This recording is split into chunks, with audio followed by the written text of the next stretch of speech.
Hello. Good. I guess it's good evening, huh? Yeah, good This evening. is Hey, yep, good yeah. evening. Good evening indeed. So this is Conspiracy Brother here with Conservative Brother, and this is episode 17 of Uncomfy Truths, uh, political podcast. Let me see. So we should be streaming right now on Rumble as well as Odyssey. Um, had an issue with Rumble, so I had to try to fix it. Should be fixed now. Let me check, as a matter of fact, to make Yep, sure. we should be live streaming on YouTube too for Uncomfy Yeah, Truth fans. So all three. yeah, yeah. Yep, we're a We three-legged are stool now. We're streaming right. live stream three-legged stool. Yeah. So just, I think with the Rumble link, excuse me, with the Rumble link, I think what happens, you when you do a live stream, you might have to do a brand new uh, stream every time. Is what Oh. I think. Like I think you have to actually, yeah. So it looks like it's showing live Mm-hmm. on Rumble. I'm looking at it. Yeah. So yeah, that was it. So yeah. So we're coming through on Rumble, and I'm assuming we're coming through on Odyssey as well. Let me check that right quick. Um, so yeah, just figuring out this technology, trying to get it working so that we can provide a more robust and accessible show. The information we have going on, you can see here from the first article we have up, um, and you'll see from the thumbnail what we expect to be talking about today. Just right now is going to be um, the Epstein client list. So I guess that's the shorthand. That might not necessarily be the most accurate description because there are Mm-hmm. people mentioned who may not be clients. It could just be, they're being mentioned, but Right. I like to call it, because it's easier for me, the Epstein client list. So yeah, looks like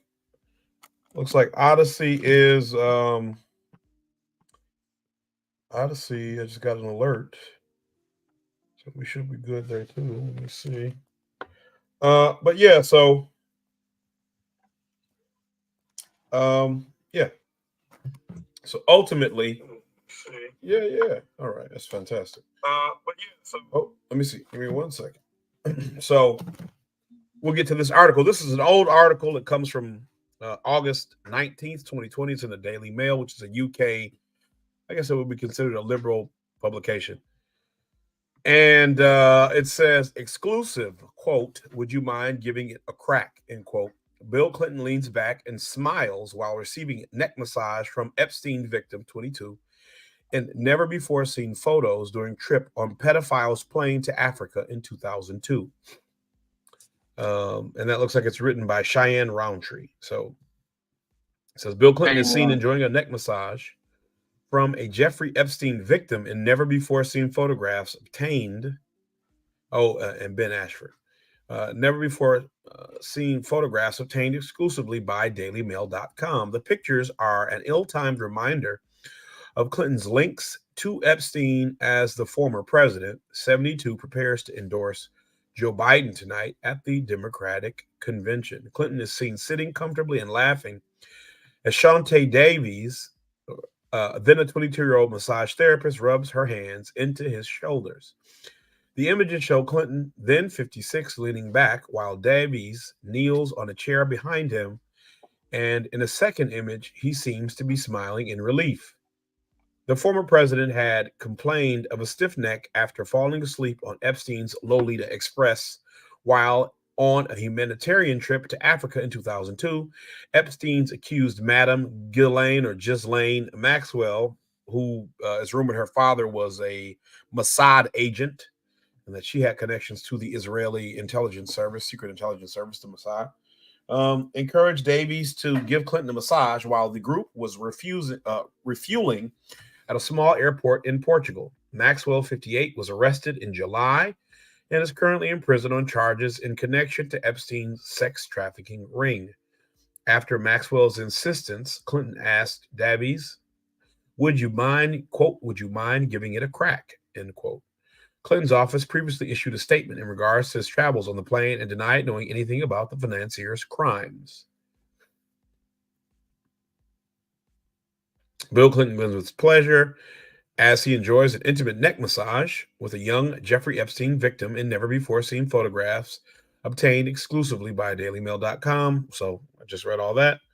Clinton traveled numerous times on the dead pedophile's private jet, the Lolita Express, socialized with his alleged madam, Ghislaine Maxwell, and faced a slew of sexual misconduct accusations himself during his years in public life.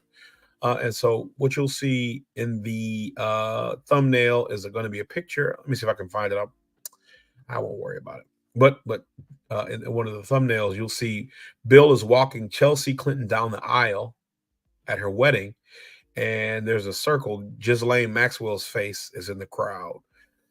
And let's see, there's another picture of Prince Andrew, and I think her name is Gouffre. I think is her last name now, like Virginia Gouffre or something. Yeah, so that's going to be in the thumbnail. With Prince Andrew and Jeffrey Epstein, there's going to be a picture of Bill Gates and Jeffrey Epstein and like two other people. One of them was like Bill Gates' right-hand man, and the other one, I'm not sure. I can't remember who that is. And then there's another picture of it's this Bill Clinton photo, and that might be all of them. Mm-hmm.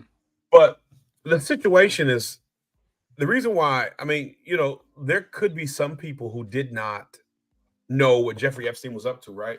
Legitimately, there could be some people who didn't know.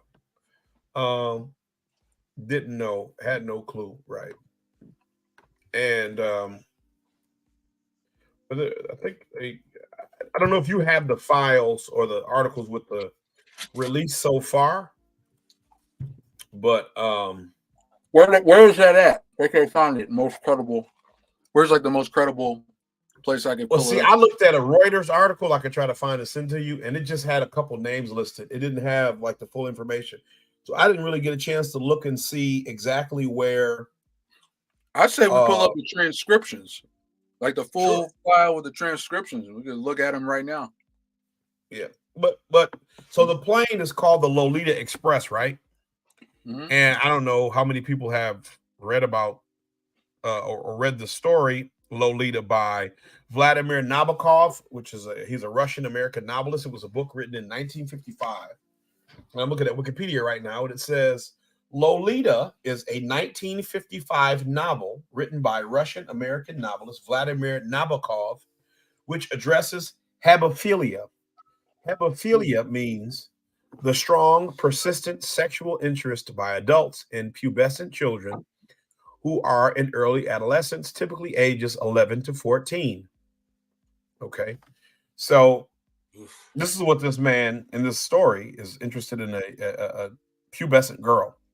Right. Her name is Lolita. The protagonist is a French literature professor who moves to New England and writes under the pseudonym Humbert.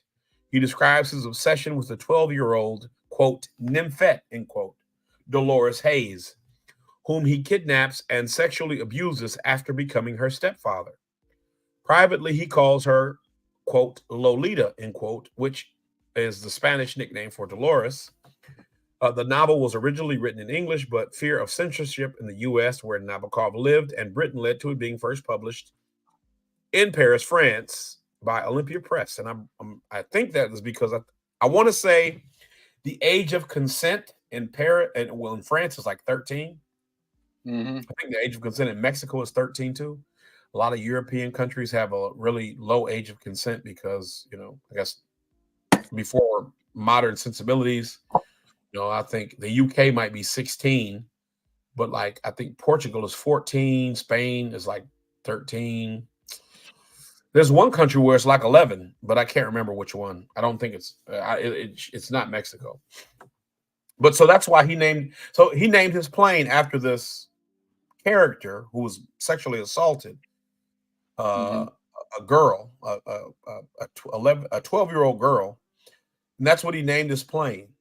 And you can't tell me that Bill Clinton, Bill Gates, you know, Alan Dershowitz, was that his name? Alan Dershowitz, Dershowitz. Um, you can't tell me these people didn't know. You know what I'm saying? You can't tell me that these people didn't know that that was named after that book. Mm. You know what I'm saying? That's the problem. That's where legitimately, let's say you didn't know that he was doing the things that he was convicted of, right? Let's say, but at the point you like, if if I got on a, if I knew a person and they had a car and they called it the grape mobile, you know, grape like the drink or the fruit, the grape mobile. I'm self censoring for YouTube, but if they called it that, Oh yeah. Uh-huh. how would I look, or how would I appear if I said, "Oh yeah, you know, I know he had this car, this big white, you know, cargo van called the Great Mobile, but I, you know, I didn't know what he was doing, and you know, I didn't really know." You know what I'm saying? So it's just kind of like that's not a good, because you only know Lolita from one thing. You know what I'm saying? In modern parlance, Lolita means one thing. It doesn't mean, you know what I'm saying? We don't speak Spanish in America like that. You know what I'm saying? So Yeah. you don't have a legitimate excuse. The book came out in 55. It was still relevant. Like they made movies about it. There are at least two movies written about this, or two movies made based on this book. And they had a really hard time making it because you can't have a 12-year-old doing any of the stuff in the book, because in the book, I don't think it's portrayed as sexual assault. You know what I'm saying? That's a modern interpretation of what happened in that book, because we would consider that sexual assault nowadays. But it wasn't presented as sexual. It was like, because I saw like a clip of it, like a black and white movie of it, and it was like, you know, like he loved her and stuff. And it, you know, but it's a weird ass movie. Just the concept. But like you named your plane this, and then it turns out that you like a pedophile, and like nobody thinks, hey, this is strange. You know what I'm saying? So I mean, the article, I didn't necessarily need to go into a great detail reading that article from the Daily Mail. I wanted more so to kind of establish, so we can read this, but I wanted to more so establish that um Bill Clinton was on a plane. So that's why, even if, you say, oh, the victims, like she's 22. So it isn't pedophilia, but you could still Right. be sexually assaulting these women or sexually abusing them. You could be kidnapping them, human trafficking them, whatever, sexually exploiting these women. And so you don't get a pass because she's of age, Right. because you're in this picture with this lady and she is not your wife. And, as a photo, it looks, it's not the most incriminating thing we've ever seen, but you didn't release this publicly. This is not something that you said, hey, here's Bill Clinton getting a neck massage from some chick in the airport hanging out with Jeffrey Epstein. And that alone is indicative of an acknowledgement that this is not good. This is not okay. People can try to make justifications for it, but it's not okay. So, um, you know, if he was at a massage parlor, maybe it's a little different, right? You know what I'm saying? But you're in an airport and you're the former president of the United States, and you got a chick rubbing you down. That just it looks improper. It has an air of impropriety, and so you shouldn't do it. You shouldn't be doing that. Yeah, yeah. A lot to break down. And once again, I wanted to kind of, I guess, take it from more of a macro picture. I'm glad the Epstein list is obviously released. To be honest, conspiracy brother, I thought we had like a grid down scenario or the crash of more banks, or I thought some craziness was about to happen. Um, so I know there's lists. Obviously, got um, Bill Clinton, David Copperfield, couple other names. I did want to at least sort of. I know I lean a little bit Trump, but I do have to kind of at least call out a lot of these early publications who were so quick to just put, oh, Trump, like, Epstein list names include Bill Clinton, Donald Trump, but if people actually read the full transcript, which I encourage everybody to do over this weekend. I didn't get through all of it. I mean, I haven't really started on read highlights, but the thing they were talking about, the witnesses were talking about, like in the transcript, witnesses were mentioning Trump, as in they mentioned, uh, yeah, did you see Trump with Jeffrey Epstein, or did he get on the plane or to the island? And they were like, no, Donald Trump wasn't with them on the island, whatever it is, and they kind of twist that. And there was even a thing where I think in one of the like mid to late '90s, Epstein was actually bringing girls and like having working girls at one of Trump's clubs in New York. And basically, Trump ended up kicking Epstein out because he found out what he was doing there. Now, am I saying he's a saint? Now, I'm saying there might be some other stuff that might come out. I heard there was some link somebody shared about a House report about they found out there was some foreign asset money that Trump received, I think, while he was president. So I don't know if that's a new Russiagate they're trying to stir up or whatnot. So I think the moral of the story, I guess what I'm saying is that a lot of people need to quit talking unless they read the whole transcript, you know, because I feel like there's still a lot of this shell game. Oh, they're named this babysitter or this person. All we really got is Prince Andrew, David Copperfield, Bill Clinton, Trump. That's all I'm hearing about. But I feel like a lot of people need to maybe just sit down and read the whole transcript for once in their life. But this is just very telling. And once again, I think I got to give it not only to Alex Jones, but just a lot of other people who were calling this out for years, for years. And once again, Alex Jones he's pretty much out there and wrong about a few things, but he's been right more than wrong.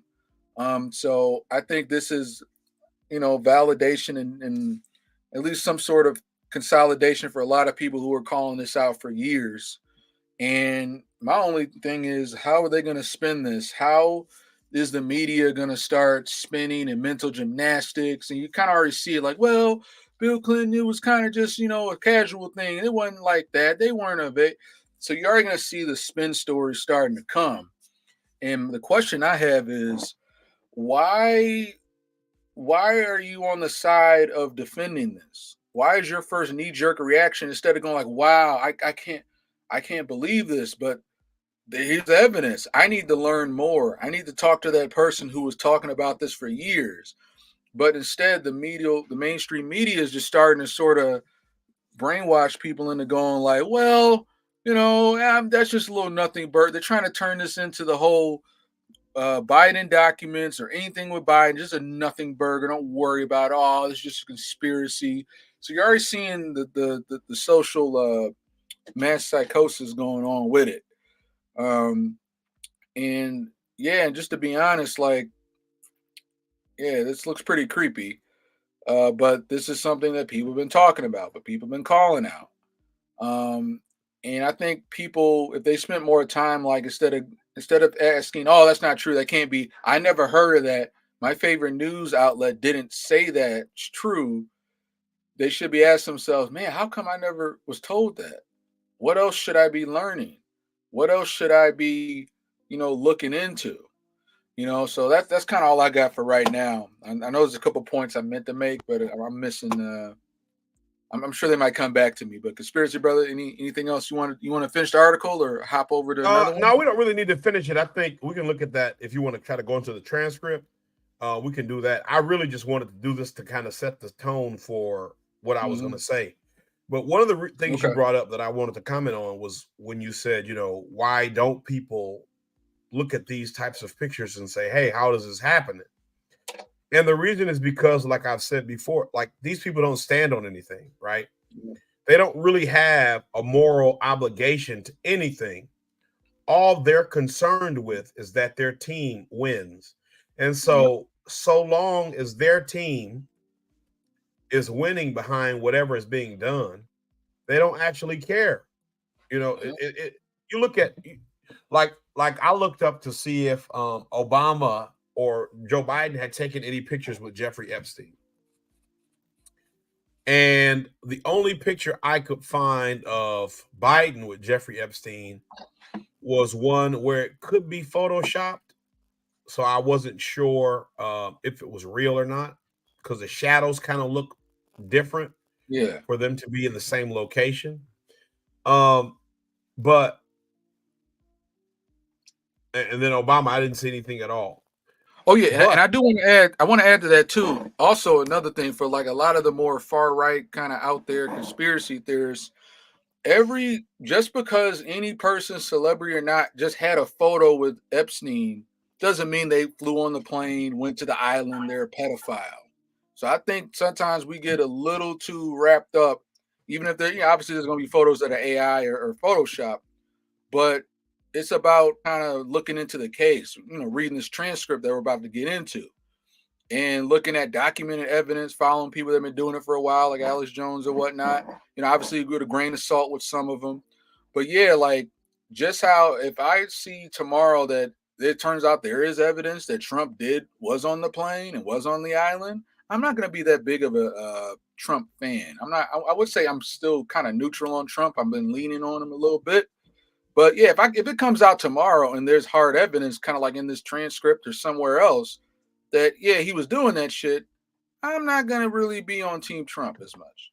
And then on the flip side, every person that was in a photo with Epstein, you could have been at a party, you could have took a handshake with them. We can't get into like every single person with a photo of them was just automatically on the island. So I just wanted to kind of, for people that are maybe just think, oh, we think everybody got a photo, take it with a grain of salt, but still, yeah, continue. I just wanted to kind of pop that nuance in there, for people to think anybody with a photo with Epstein is, we do our research here, we get the receipts, So when you look at it, let's say Joe Biden is not in there, Obama's not in there, cool, right? Good, right. Joe Biden has been credibly accused of sexual assault by a woman, Tara Reid, who, as a result, moved to Russia for protection. You see what I'm saying? So even if Joe Biden hasn't taken photos with Jeffrey Epstein, right, or doesn't have any readily available links to Jeffrey Epstein or his plane or his island, Joe Biden it doesn't mean that they're not guilty of something else. Yeah, right. And like I said, Joe Biden has been credibly accused of sexual assault by Tara Reid. Not to mention all the other pictures and videos we've seen of him sniffing children and little girls and women and touching them inappropriately. And you can say what you want about whether or not it's harmless or innocent, or whether the women complained, because that's the same thing when I talked about the situation with the Lolita movie or book, and how in the book it's not portrayed as sexual assault, right? I mean, speaking about like France, that is why Roman Polanski, I think he's Polish director, who was married to Sharon Tate, who was killed by Charles Manson family. Yep. He went after he had sex with like a 13-year-old girl. He escaped like U.S. custody and went to France, and he's lived there ever since. And they honored this dude with a award, either an Oscar or some kind of lifetime achievement award from the Academy. For I believe it was the film The Pianist back in the day, starring Adrian Brody, but I can't remember completely because I really don't watch movies like that. I kind of just remember random facts. Right. But like they honored this dude. Hollywood and all that international movie, they honored this guy. Yep. Right? I mean, the girl who he had sexual intercourse with when she was 13 has come out and said, like, you know, she's like 50 or whatever now, that she doesn't regret it and that she wanted to and that it was her idea and she would do it again. But like from a legal standpoint, nobody cares because the understanding is that at a certain age or below a certain age, you and in certain stations or positions in life or in social interactions, you can't consent. You just can't. You know, Right. you just cannot consent to a certain action or behavior because, you know, the threat of violence or retribution that could be taken against you is so great that it would influence your behavior. And so, you know, that's the same thing here. You know what I mean? You see Joe Biden in this relationship with Tara Reid and all these other young women, girls, because he was still a senator. He was still a vice president. Mm-hmm. You see what I'm saying? He wasn't a nobody guy. He wasn't just some Joe Schmo who, you know, oh, she could just say, hey, you know what, man, forget you. Don't touch me. I don't want. You know what I'm saying? Like, what are you going to do? Hit a senator? You're going to make a scene in front of a room full of people, in front of all these cameras, in front of all these, you know? No. So you just sit there and you take it. Even though it might make you uncomfortable, you understand, or at least you perceive that this is what I'm supposed to do because he's Joe Biden and I'm nobody. But again, when you look at the way these feminists, like Alyssa Milano, who had Believe Women and Me Too and Time's Up in her Twitter bio, she was like an ambassador for Me Too. One of the main people going out trying to hit Donald Trump about it. After Tara Reid came out and accused Donald Trump, Joe Biden, she took that stuff out of her bio on Twitter. And you know, your Twitter bio is basically like your passport. It's your social credit passport. Right. And she took it out of her Twitter bio. She stopped talking about it altogether. You see what I'm saying? Yeah. They don't stand on any. These people have no morals. They don't have anything. I was just watching Jimmy Dore earlier, and Kurt Metzger, who, you know, is a frequent contributor guest, said, you know, celebrities or actors are whores. And back in the day, we understood that. And it's like now it's become some socially acceptable job. And these people are like lionized and stuff and deified. But like we used to know that actors were whores.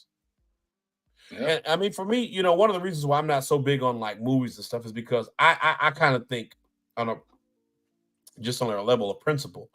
Like, I don't see how you can pay somebody to pretend and you give them so much money to do it. Like, I can't rock with it. You know what I'm saying? It just it messes me up. Yep. For me to know that you've paid people so much money just to pretend to be something they're not. I don't like it. And so, you know, it is what it is. But I don't know. Do you want to go through this? Or well, yeah, and great points, conspiracy brother, because it's definitely kind of the more and more you hear about kind of Hollywood and just sort of a lot of the sort of foolishness, shadiness, and overall creepiness of the industry and satanic stuff and all that. Like, this is just one more little thing that like just it's like the last nail in the coffin, damn near, for me. But yeah, I think what I want to do is because it's my first time seeing the full transcript. Obviously, we're not going to sit here and read the whole thing, but I think it's just interesting and maybe kind of gloss through it. And I mean, this is a pretty extensive, and I'm not that savvy on reading or pulling up court documents. But I mean, if there's anything else maybe you wanted to add about, like, I guess people that read the whole thing about the transcription. Obviously, we don't have to, you know, read the whole thing, but it's interesting just to kind of gloss through here and just see, you know, I'm looking for names, to be honest. I think this would be fun, actually. I'm gonna put in the command search option And let's think of celebrities or anybody. Let's like pull up like David Copperfield first, or do you have somebody in mind? Yeah, let's just see. You could do Bill Gates. You could do. I think they mentioned Trump. But you could do Bill Clinton. You could do Dershowitz. They say Michael Jackson is in there, but they never say that he was participating in any of the activities. Right. One of the things that I'll say though, this came about, if I'm not mistaken, in 2020, either 2020 or 2016 or 2015. Virginia Giuffre, who was mentioned in the whatever you call it, I'm not sure her full name for illegal paperwork. She was suing Ghislaine Maxwell for defamation. Mm-hmm. And so this is how this information even came about. Okay, so I got the first. I'm sorry, what were you about to say? That's fine. Prince Andrew's fine too, but no, but that was it. It was just, this is why this information even came about. She was suing Ghislaine Maxwell for defamation. Yeah. And so okay. All right, so strange that Trump didn't come up, Copperfield didn't come up. I'll try Gates next, but I got 4 matches in this transcript for Clinton. So we're at Exhibit 4. This took place Saturday, January 2015. Okay, I guess it's like an email. This is an email thing. I am out of my depth to understanding defamation and other legal hazards and don't want to end up in a lawsuit aimed at me from anyone if I can help it. Apparently, even saying Virginia is a liar has hazard. I have never been in a suit, criminal or civil, and wanted to say that way. The U.S. lawyers for the Jane Does are filling additional discovery motions. If I speak, I open myself up to being part of the discovery, apparently. Well, you wrote all this in an email, so you already damn opened yourself up. I am trying to stay out of litigation and do not employ lawyers for years as I get lost in the U.S. legal nightmare. I stand no... okay, this is Ghislaine. All right, so just keep things in context. This is from Ghislaine Maxwell. So she's writing this to Philip Barden and Ross Gow. Conspiracy Brother, you familiar with those? No, I'm assuming that it might be lawyers or something, but no. Okay, I don't know those two people specifically. So we got things in context. I'm reading it. I don't know like who's saying this. So this is Ghislaine, obviously. I stand no legal risk currently on these charges and civil suits against Jeffrey. We need to consult with U.S. lawyers on any statement I make and complaints. Perhaps we make a statement of legal risks of saying anything for potential defamation or something that prevents a full and frank, detailed rebuttal. The press not being the place for that. Regardless, Philip else call Jeffrey lawyer and see what you can understand from him. Perhaps craft something in conjunction with him. Either way, I think you need to speak to him, understand my risks, so we can help understand to make cooks in the kitchen. And I can't make good decisions. Okay, we get into the code speak now. Please reach out to him today.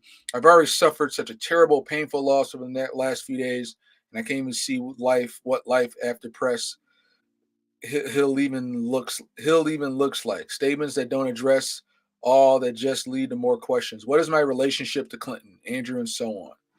Let's rest till Monday. I need headspace. And just a mention, this does come from this document is from the Guardian. I'm not that trustful on the Guardian. It is kind of, they are kind of establishment. They have records of kind of twisting things. I don't know if they went in this transcript and took stuff out. Looks pretty legit. But any thoughts, Conspiracy Brother, before I go to the next Clinton match on here? It's interesting that she is concerned about this not getting to court, and I imagine it's for this reason. But just the way she's talking about things, the way she's explaining the situation,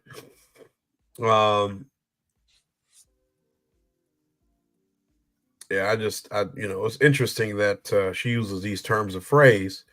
If she doesn't have anything to hide. I mean, I guess obviously she's going to prison, so she had something to hide. Yeah, it's very double speak code Yeah. kind of, especially toward the end there. All right, so let's see what else we got. All right, the second match on Clinton. Come on. Oh, sorry, I jumped ahead. Oh, okay. Very good. This is interesting. All right. So, all right, Jelaine Confidential. You want to read this one, Conspiracy Brother? Sure. So it says Ghislaine or Ghislaine Confidential, the flights. So A, I guess is that answer? Yeah, A is her answer. So they're I asking can't about recollect having a meal with them, but just so we are clear, the allegations that Clinton had a meal on Jeffrey's island is 100% false. Question, but he may have had a meal on Jeffrey's plane. Answer, I'm sure he had a meal on Jeffrey's plane. Question, you do know how many times he flew on Jeffrey's plane? Answer, I don't. Question, do you know who Doug Band is? Answer, I do. Question, how do you know him? Answer, he used to work or still works for Bill Clinton. Question, did he ever have a relationship with him? Sorry. Answer, we are talking about adult consensual relationship. It's off the record. Question, I'm not asking what you did with him. I'm asking if you ever had a relationship with him, Mr. Paglucci or Pagliuca. whatever If the you hell his understand the name is. term relationship, certainly you can answer that. A, answer, define relationship. Question, somebody that you would have spent time together, either seeing them in a romantic relationship, or answer, you need to be, what do you mean by romantic? I was friends with Doug, but you are suggesting something more, so I want to be clear what you are actually asking me. Question, you defined it. You said you were friends with him. If that's what you were, that's all I need to know. While you were on the trip with President Clinton, do you recall where you stayed at these locations? In other words, would you leave the jet and stay overnight at a hotel, or do you have a recollection of this trip? Answer, I recollect the trip, but if you're asking me where we stayed, you can see it's a very fast-paced trip. It was very tiring and form and foundation. Oh, sorry. And I don't Yeah. know why the name is it's sorry, I have no idea. Question, was Johanna Sjoberg a masseuse? Mr. Pagliuca, objection to the form and foundation. Answer, what are you asking me? I'm sorry. Question, when Johanna Sjoberg worked for Jeffrey Epstein, did she perform massages? Answer, I've testified that when Johanna came originally, she came to answer telephones. I believe at some point she became a masseuse. I don't recollect when, and I personally had massages from Johanna. Question, what did Johanna do for Jeffrey? Let's see, scroll down more. Epstein, did she perform massage? Anything else?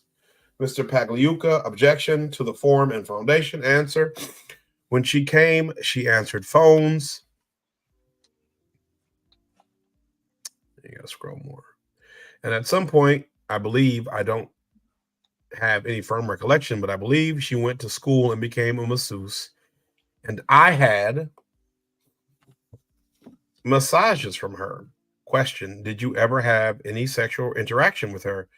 Mr. Pagliuca, object to the form and foundation. And I'm going to instruct you, if we're talking about any consensual adult contact, you are not allowed to answer the question. Oh, wait. Let's pause there. What do they mean by that? Object to the form and foundation. And we can keep. Well, I guess the form of the question and the foundation of the question. So, I mean, you probably could look that up, but I guess the way that the question is being presented and the reason why it's being asked. So, and I guess when you look at the next thing, it says like, if it's a consensual adult relationship, then you can't answer it, right? But again, we've talked about this, right? I don't know how long this lady would have been working with Jeffrey Epstein, or under what circumstances, but can she have had a consensual relationship, sexual relationship with somebody when you have been, sexually assaulted or used for sex trafficking or human trafficking? Can you consent to a sexual relationship with, even if you're of age? And so I think that's the form and function, because what it would do if, let's say, hypothetically, this was consensual and whatever, the way the question is being presented could make it seem as though it were not, that it was an improper relationship, maybe of coercion or some type of power dynamic. Whereas, maybe it was legitimately consensual and there wasn't an abuse of power or anything. It was just two consenting adults who engaged in sexual intercourse or outer course or a sexual relationship. The problem, though, like I'm saying, and like I talked about earlier, is when a person is in a situation where the person they're interacting with is exhibiting some type of power on them, can they be in a consensual sexual relationship, or really any consensual relationship at all? Just to the extreme, when you look at slavery, and you can look at slavery through any time throughout throughout world history. Could slaves and slave masters have any type of consensual relationship? Even just, one that might be platonic. Could you have a friendly relationship with a slave and a slave master?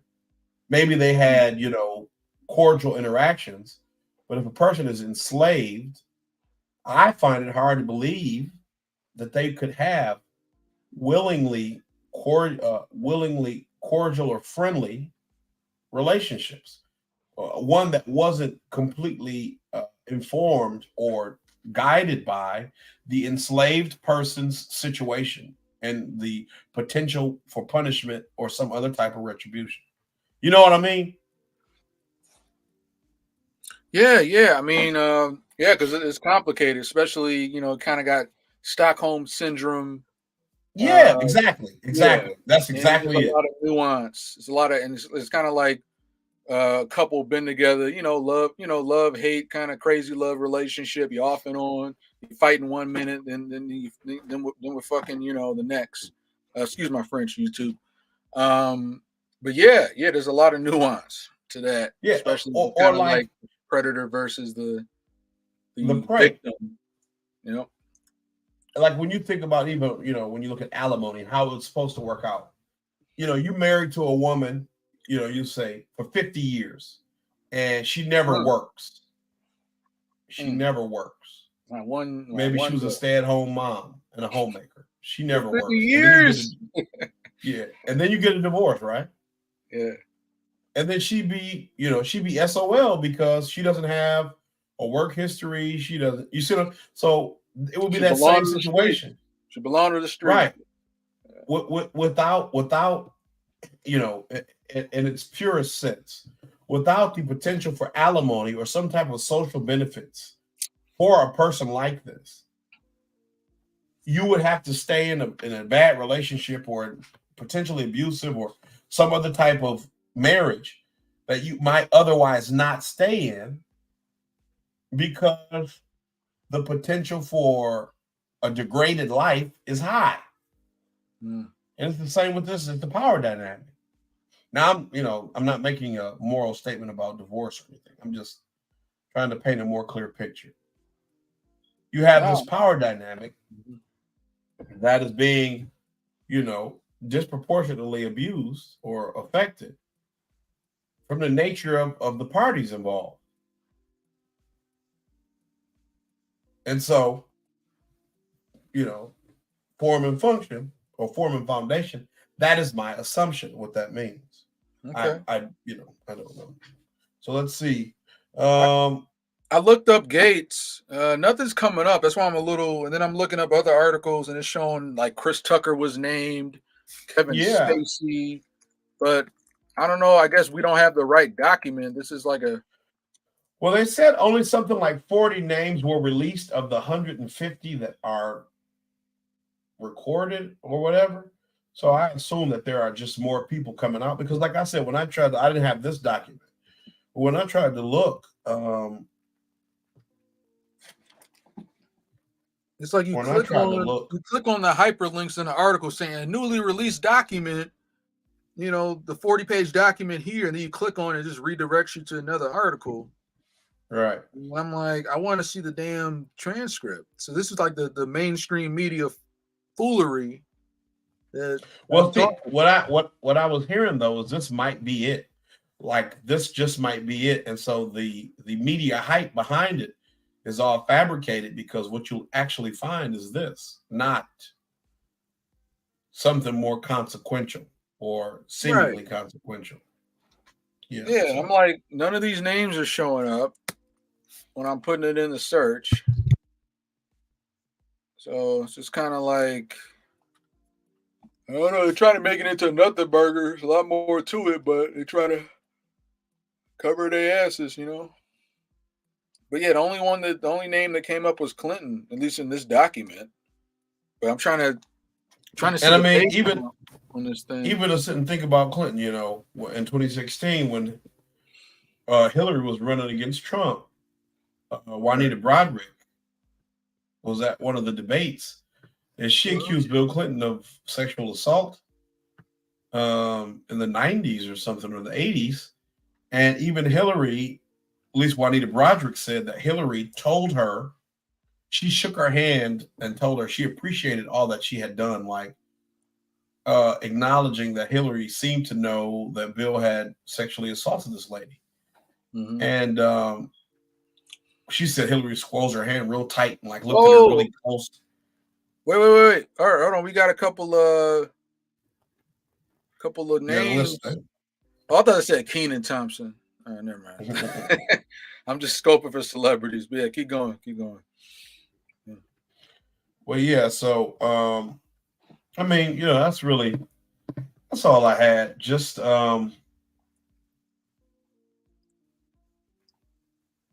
yeah, that's really all I had.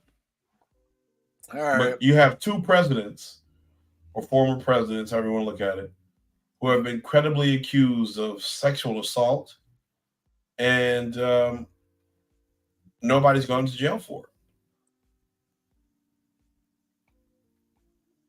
Alan Dershowitz.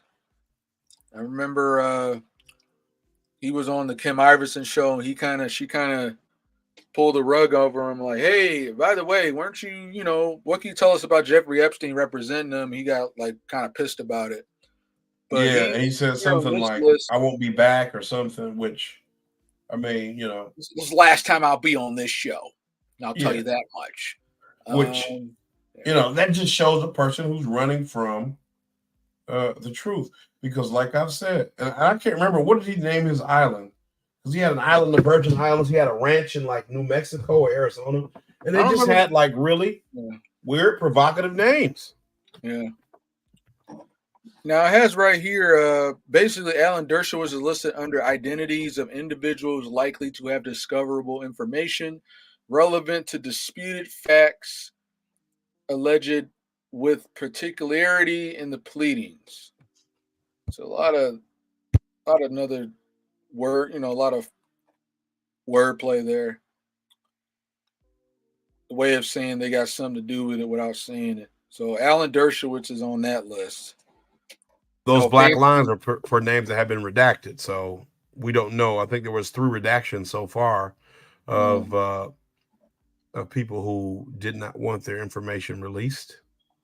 And so the rumor is that that could be Jimmy Kimmel, or Joe Biden or Bill Clinton. Yeah, I'm pretty sure it's Jimmy Kimmel, that douchebag. And they got people's emails on here. People ought to get their emails blown up, or just get rid of it. Your email is no more. Yeah, but see, most people aren't reading this stuff, so we, you know, probably one of the few people who actually have even tried to look at it this much. Right, and I'm not even gonna read this whole thing. We skimming for names, you know. There's gonna be a couple of little loony bins. They're gonna email every single one like, "You are disgusting." Gonna be somebody in the basement somewhere. Yeah, so this kind of goes a little bit, a lot of the same names. Yeah, it's just interesting, you know. But yeah, I mean, we can kind of move on unless there's anything you want to wrap up with. I just feel like No, but I'll send me this document. See all that redactions and stuff. Oh, here we go. They probably mentioned Prince Andrew in here somewhere, but there are all So these. A third Dr. Donahue may have been named, but the nature of the dates of the treatment he provided were never disclosed. No records have been produced. So, I mean, these are redactions. I thought these were supposed to be released unredacted. Well, I think there's still an allowance for redaction if, like, one of the things it said was if the information could be potentially harmful to somebody who maybe isn't a U.S. citizen, and so if they might be persecuted or killed in their home country, they'll still redact the information. Or if somebody can provide information that explains why their information being made public would put them in some type of irreparable harm situation, then they'll allow them to be redacted. Yeah, just BS. Celebrity, elite privilege. You still have your bodyguard. You still have a mansion on the hill that nobody knows where you live. You're just afraid of the public backlash. But nobody's you're not going to be riding the bus and people are going to recognize you and beat you to a pulp. So just at yeah, I mean, most of these people have private drivers or limos, armed security, or helicopters or something. They're not just walking around. I just don't understand riding the bus. Yeah, you can just tell that. So it's a reputational damage. Yeah, because you're a pedophile. Exactly. Wonder who that or is. At least somebody who participates in sexual assault. Exactly. Look at that. Let's just scroll through, see the rest of these redacted areas. It's Dr. Donahue, who's some sort of celebrity doctor, I'm sure, for elites. Located in Australia. Ooh, maybe Nicole Kidman. She's an Aussie. Who else is from Australia? Yeah. Hugh Jackman. Hugh Jackman. Yeah, I was just about to. Yeah. Now we're just speculating. We can't back these up with receipts. We can just put our tinfoil hats on right now.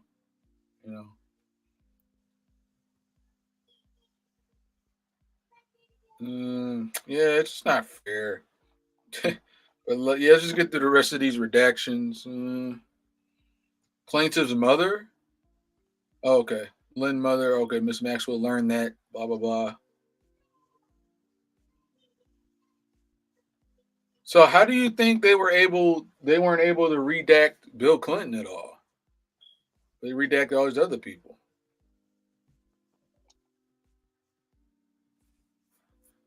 I'm just throwing that out there. I don't know. Yeah. It's sad. A lot of these doctors. Yeah, well, I mean, you have to wonder. They're getting thrown under the bus because it's like there's no celebrity, there's no one else to go after. So the public outcry is going to come after all these handlers or celebrity linked professionals. That's the sad part.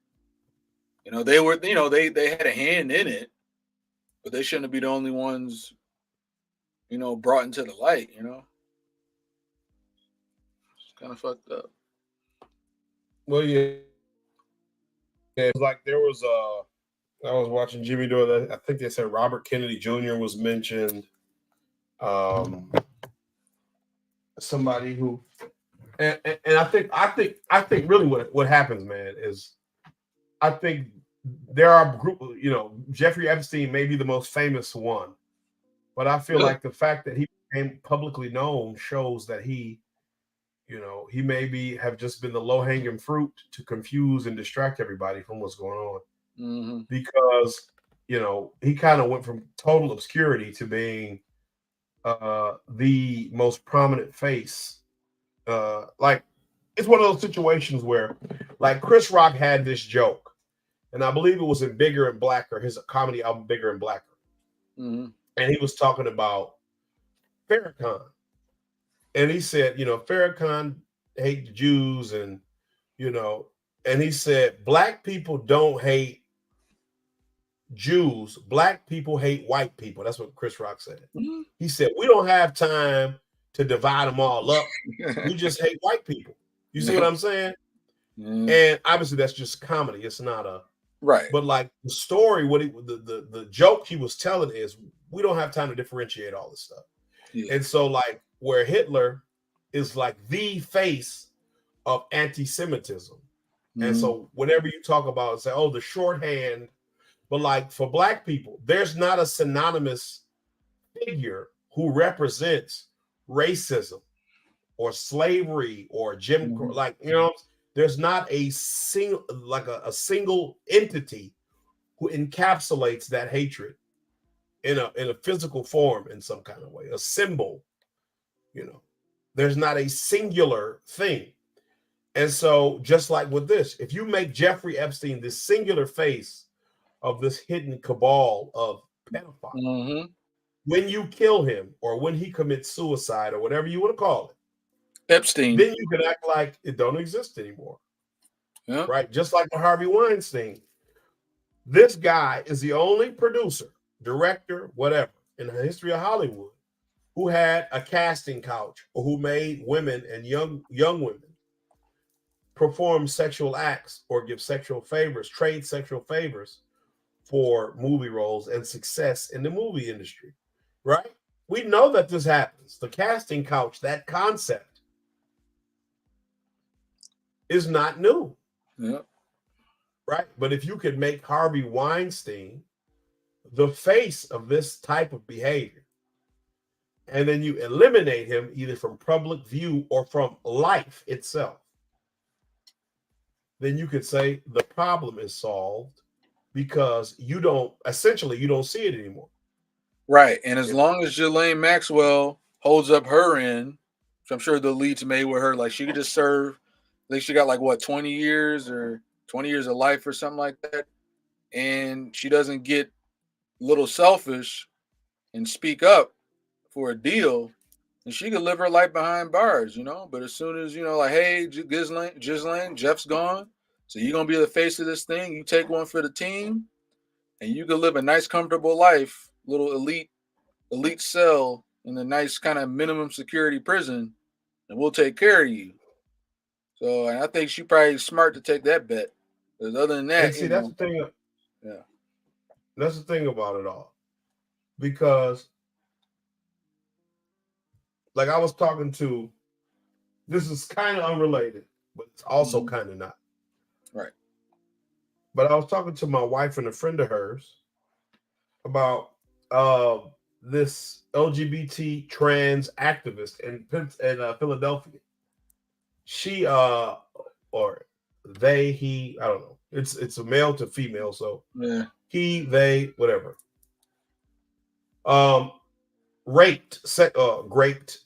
Sexually assaulted a 13-year-old child. I believe it's a male child, but I'm not sure.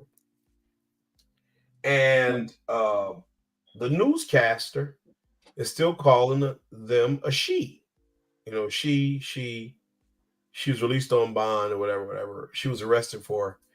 And I was saying to my wife and her friend that, to me, when a trans person commits a sex crime,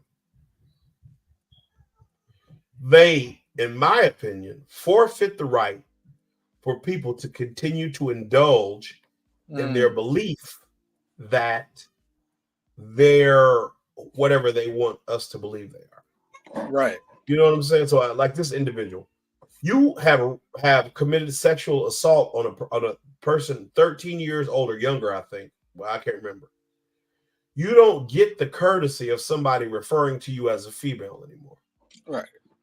Because not everybody, but a lot of people consider these people predators.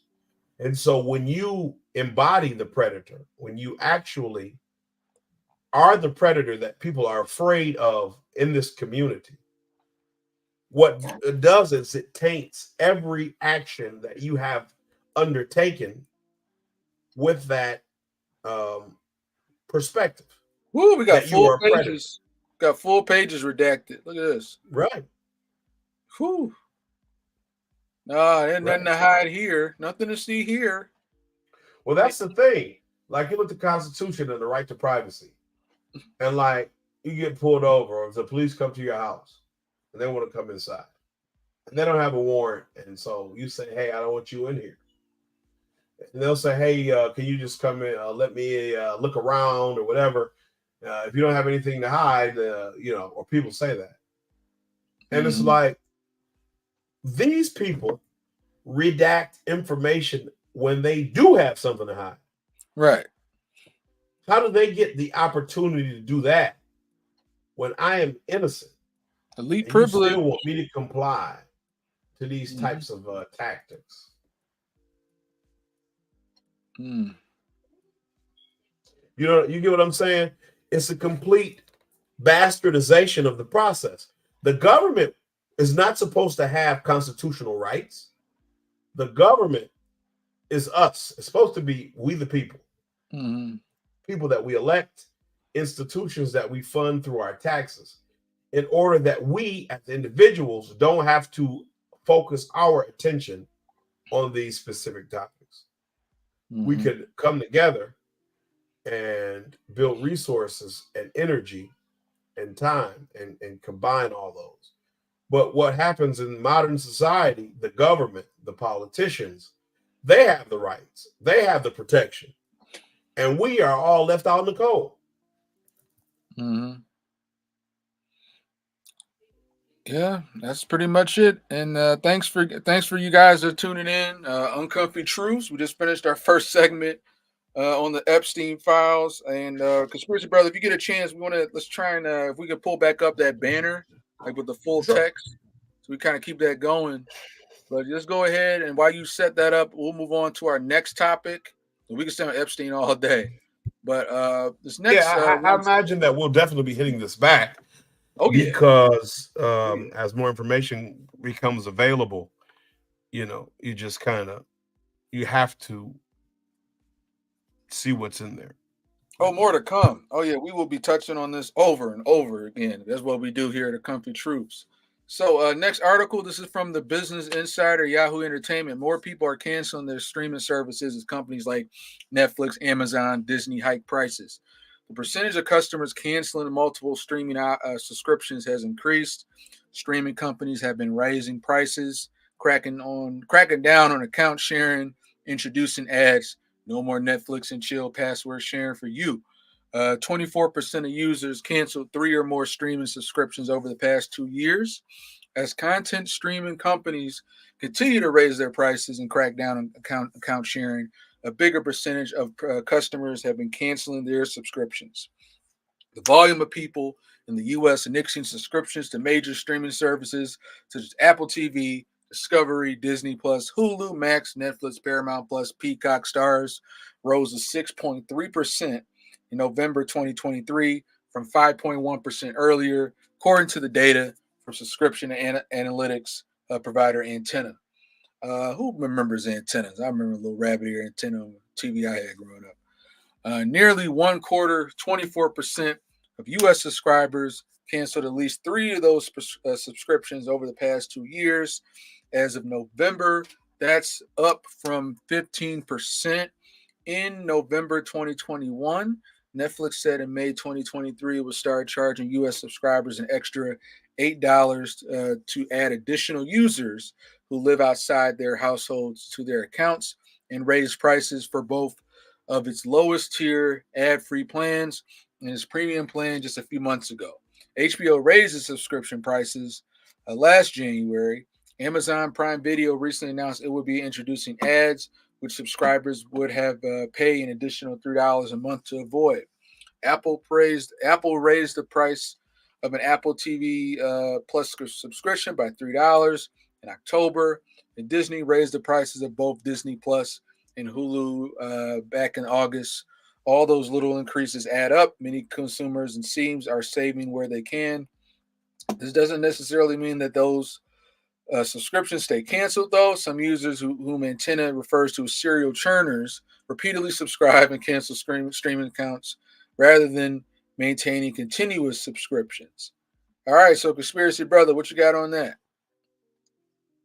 And then I'll I kind of have a personal, it's like my personal guiding principle. and it's that I'm not going to own more than 2 streaming services at a time. I have Netflix and Hulu. I will not pay for Max or Disney Plus. I wouldn't pay for Disney Plus even if I didn't have the other 2. But I'm not going to pay for Stars or any. I got rid of cable in 2012 or 2011, 2013. I got rid of cable and I just bought a lot of DVDs. Netflix was still in its infancy and you could really only stream movies on it, or you could rent the DVDs. And so me and my wife, we weren't married yet, but like we would use Netflix. We used her best friend's password because I was like really skeptical about it. Like I have a real like deep skepticism about things. And so I was like super skeptical about whether Netflix was legit or not, you know. And so so we used her Netflix, and eventually we bought our own. And I have Amazon Prime, so I have Prime Video for free. Or not for free, but as a part of having Amazon Prime. I bought Hulu.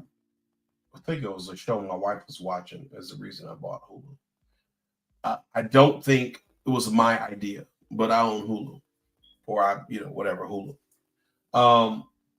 But the simple fact is that all of these streaming companies, and I saw this years ago, I saw the writing on the wall years ago, that all these different streaming companies were going to try to isolate their own product, right? And then charge you to look at it, right? And that's unsustainable because as much content exists, there still isn't one content source that people would universally support.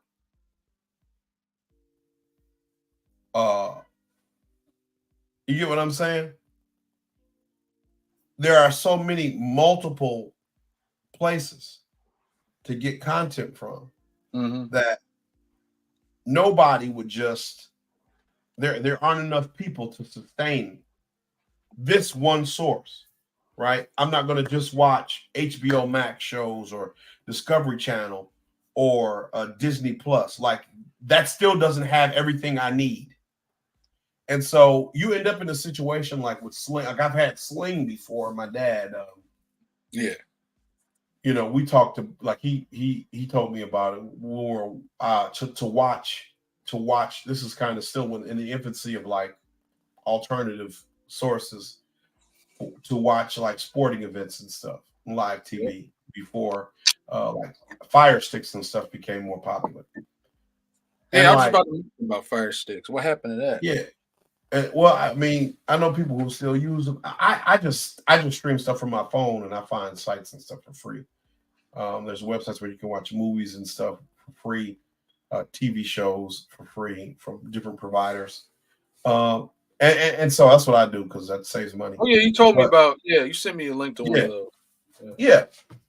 And so but when you sit down and think about it, the reason I got rid of cable is because I was paying $90 to watch reruns and I couldn't justify it, right? But you do the streaming thing, and this is when cable and internet were like $90. So that was that long ago. Now you could be paying exponentially more for cable and internet and simultaneously have to purchase all these different streaming packages, which then would make your bill even more than cable. Yeah. Because you're paying $10 for Hulu or $15 for Hulu and $20 for Netflix and paying for Amazon Prime and paying for Disney Plus. It all adds up. And paying for Paramount. Right. Paying for Paramount Plus and paying for HBO Max and paying for Stars. And so you get to this point where you're really in the same boat. And so like even now I still buy DVDs, even if if there's a show I like, if there's a show that I used to watch a lot back in the day, I'll buy the DVD for the complete season and I can watch it whenever I want to. Right?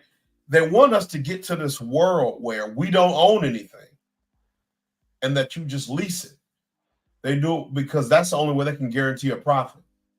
Because if you allow people to purchase a product outright and own it, then they can share it, they can pirate it. You see what I'm saying? It's out there in the universe.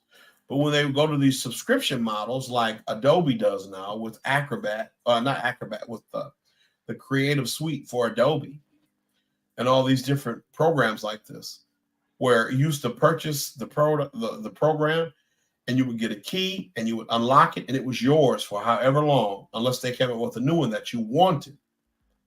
But they understand that they don't have innovation anymore. They don't possess any innovation skills at all. So they have created this structure now where you just lease everything, you rent everything. You know, even like with Spotify, I like Spotify because it allows me to listen to all various types of music at my fingertips. But you look at Spotify, you don't own any of that music. So if Spotify stops hosting an artist, you have lost access to their music. Or like I know with Amazon Music, where they had that thing where a guy, or it was Amazon Prime Video, where a guy purchased products, right? He purchased movies or whatever, and then they took him off their catalog, and so he didn't have access to them, and he thought, you know, he bought them, so he was trying to sue, and Amazon said, you know, you have to redefine print. That's what happens. Same with Disney. I mean, besides the fact that Disney is making a product that people don't want to see, you know, race or gender swapped or LGBT characters of some of their favorite past heroes and characters and things. But even if they did, it's just completely unsustainable that you charge so much money for all your products and you expect people to want to watch it.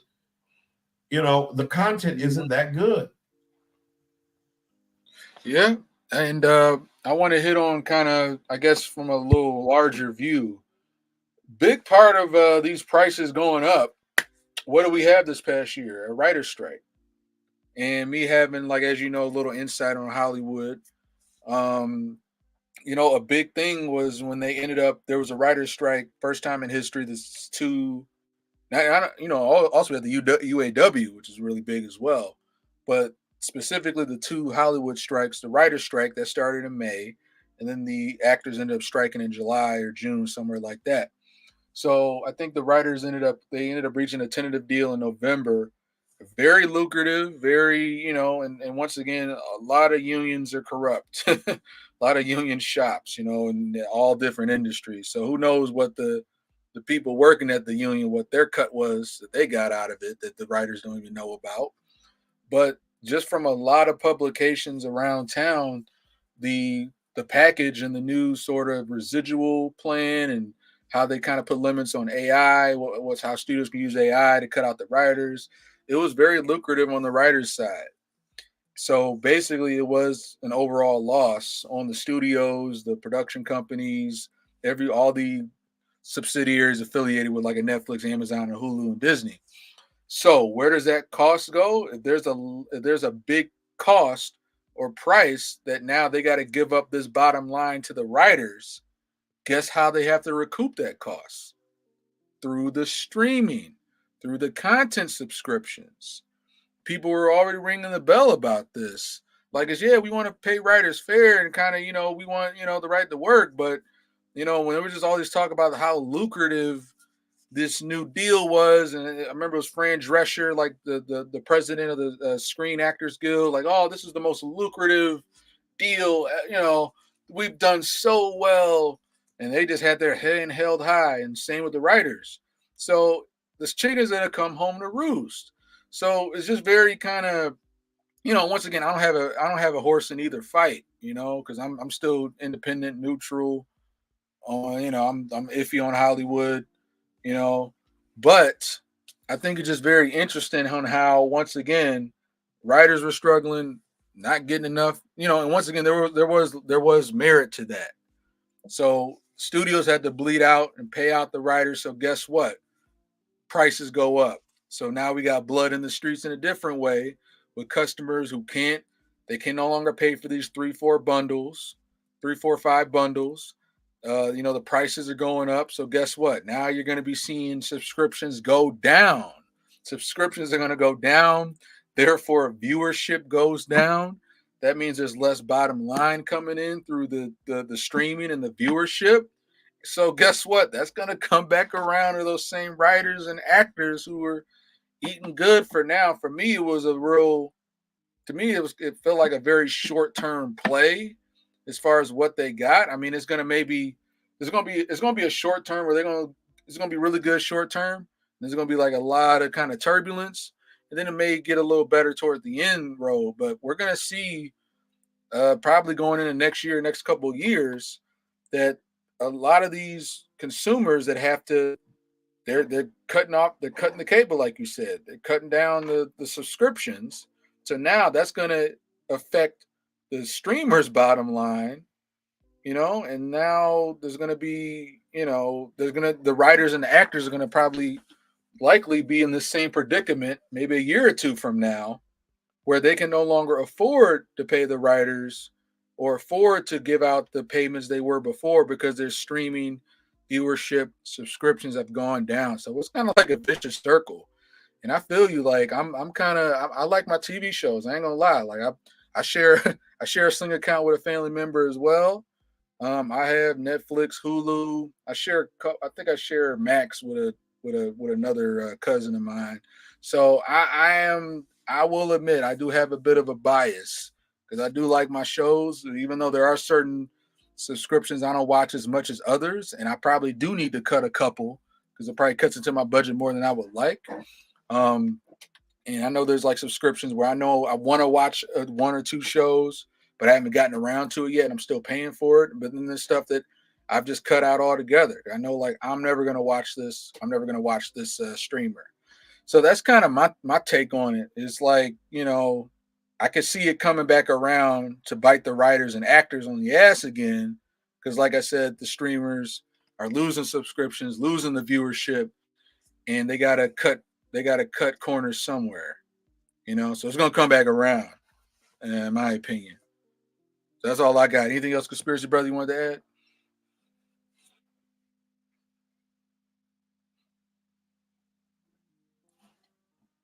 Conspiracy Brother, are you there? All right. Okay. I think Conspiracy Brother might have stepped out or maybe having some audio issues. So what I'll do is we're just gonna pop over to the next article we have here. Oh, it's behind the paywall. Yeah. So if you send me in the little private chat here, send me the link to that article and I'll pull it up for you so you can look at it for. Okay, so you want to screen share and pull it up on your end? No, I'll send you the new link, but just send me the link to that New York Times article. Yeah. Okay, yeah, I just did. Yeah. So yeah, that's all I had on the streaming.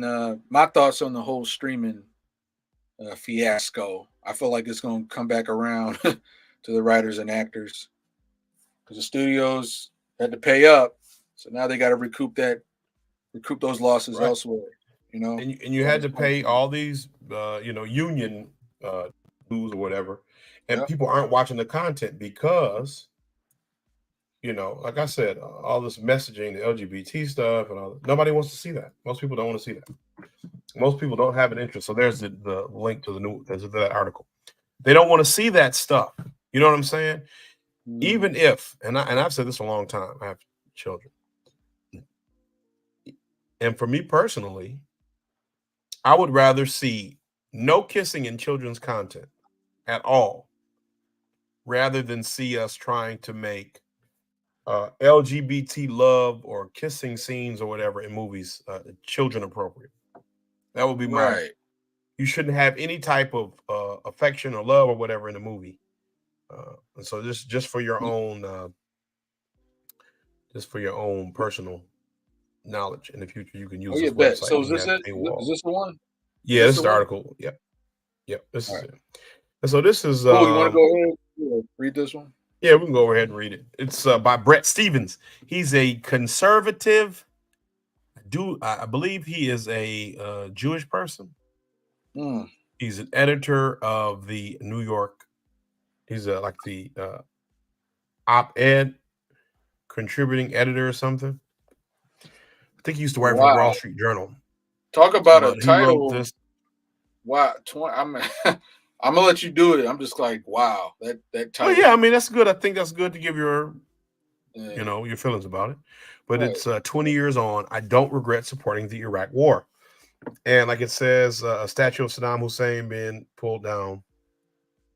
But this is written March 21st, 2023. So last year, almost a year ago to the month, like. Okay. Of those who supported the U.S. invasion of Iraq 20 years ago, not just warmongering neocons like yours truly. So he's calling himself a warmongering neocon. He might be saying this tongue in cheek to kind of like because that's what everybody else would call him, but it doesn't really have the same ring to it when you've titled your article "Why You Support the Invasion of Iraq 20 Years Later." But he says. But also plenty of liberals, such as the current president of the United States, to call Joe Biden a liberal. I mean, he's a liberal in the modern parlance because words don't mean anything anymore. Mm-hmm. But in the traditional sense, he's a neocon too. He's a neocon, neoliberal, third way Democrat, and so I mean, Negro liberal, as I like to say. Well, yeah, but like his whole history as a politician, Joe Biden, every time he ran against a challenger for his seat in Delaware, he ran to the right of that person, meaning, he was more, quote unquote, conservative with his policies, with his political posture. He never ran against anybody from the left, which is, theoretically what the Democratic Party is supposed to be, the left. Right. So to call him a liberal in that sense, right, or to use his liberalism, the Joe Biden liberalism, as an indication of how everyone was susceptible to the idea of weapons of mass destruction and invading Iraq, that falls on deaf ears with me. But a few of the arguments for doing so are strong. Others, I think, are wrong, and one is dangerous in ways that misshape our foreign policy debates today. Among the strong arguments, one is especially compelling to me. If nearly every U.S. government bureaucracy is slow, wasteful, and frequently incompetent in America, how much more so would it be in a country as distant and complex as Iraq? The problem in Iraq wasn't simply a matter of faulty decisions, of which, as in every war, there were many. It was of faulty systems. Around the 10th anniversary of the invasion, the Special Inspector General for Iraq Reconstruction painted a devastating picture of our efforts. Billions of dollars were wasted on projects that were rarely, if ever, completed. Uncle Sam, whose cruise missiles could destroy Iraqi targets with astonishing precision, couldn't keep the lights on in Baghdad. And I want to say the Pentagon lost track of $21 trillion because they would just ship pallets of money to Iraq and Afghanistan. You can look an article up, or I can try to look one up to show you, but I want to say that $21 trillion, and this was Sounds before about the right. national. And I'm this is sure before the national. This is before the national debt was 30 whatever trillion. So, it was like whatever the debt was. That's how much money that the because like the Pentagon doesn't get audited. Like whenever they try to audit it, they always do some funny stuff to make sure it doesn't happen. Bottom line, nation building may have been something Washington could do in 1945 in places like Japan under leaders like Douglas MacArthur. A core lesson of the Iraq War is that we shouldn't trust ourselves to try it again. We do better as a cop than as a savior. Those are arguments about the aftermath of the war. What about its conception? And so listen to this kind of mentality. We don't do better as the cops either. Vietnam is a representation of that. Korea is an adequate representation of that. This mentality that America has some unique position or authority to instruct the world on how to behave and how to act and how to think is a problem. And that is how neocons behave.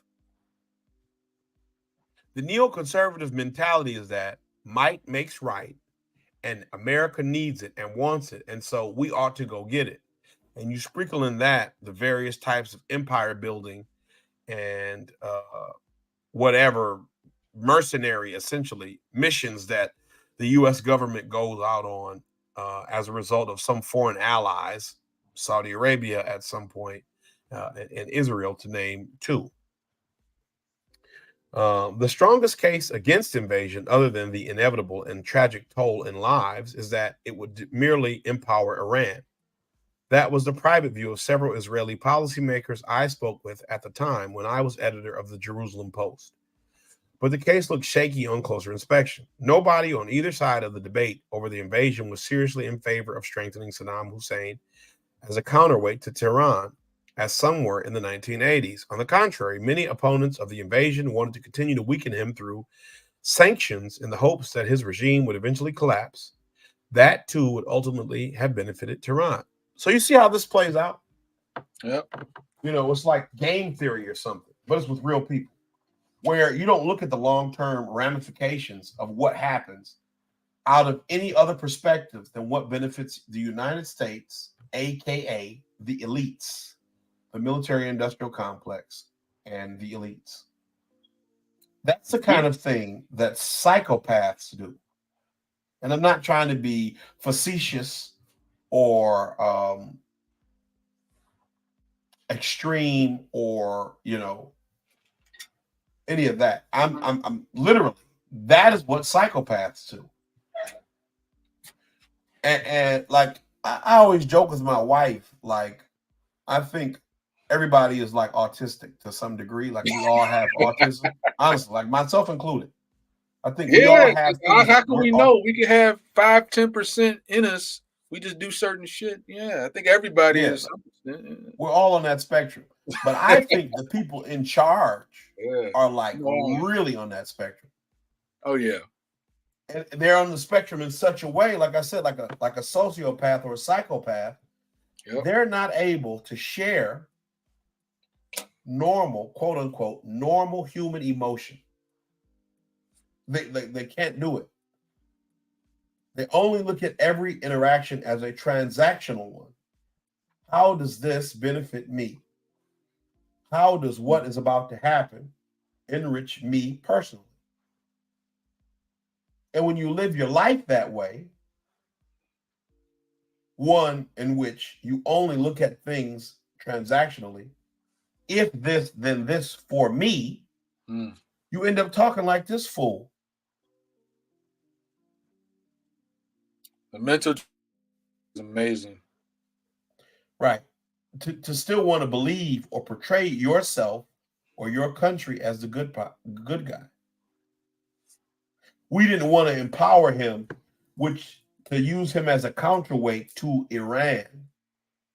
But then, because that, because that would benefit Iran, but also by sanctioning him and weakening him, that would benefit Iran too. Like, what are you talking about? How about you stick it to your own area, your own country, your own land, and try to make things work out better here? Why isn't that ever a concept these people are interested in? America first, take care of our own backyard. Right. Just house our veterans. Full stop. Full stop. Full stop. Homelessness. Full stop. Full stop. You can't ensure children are learning how to read and do math in schools. They're not teaching cursive anymore in schools. Whew. That one killed me. Like, they don't know cursive. It was hard as hell. I hated it. I'm glad I know it. What happens when you can't read cursive? You lose a level of communication. You can't read the Constitution. Oh, that's Now a you can say, bar. well, you could get Ooh. you could get a copy. Well, yeah, but if there's a copy, then it's edited. Yeah. If I go and look at the document, I know the document is real because it's in cursive. It's on vellum paper or whatever they used back in the day. You get what I'm saying? Damn, I did not even think of that, bro. You can't read basic documents, the foundational document of this country, because you can't read cursive. Yeah, I see. They can tell you whatever they want you to think. From NPR. I just had to read this from NPR. It is a fact that in 2010, the U.S. government officially removed cursive from the required Common Core standards for K through 12. This was under Obama. All right.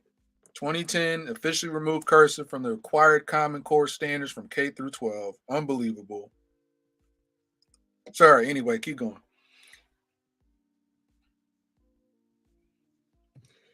Well, that's the thing. It really,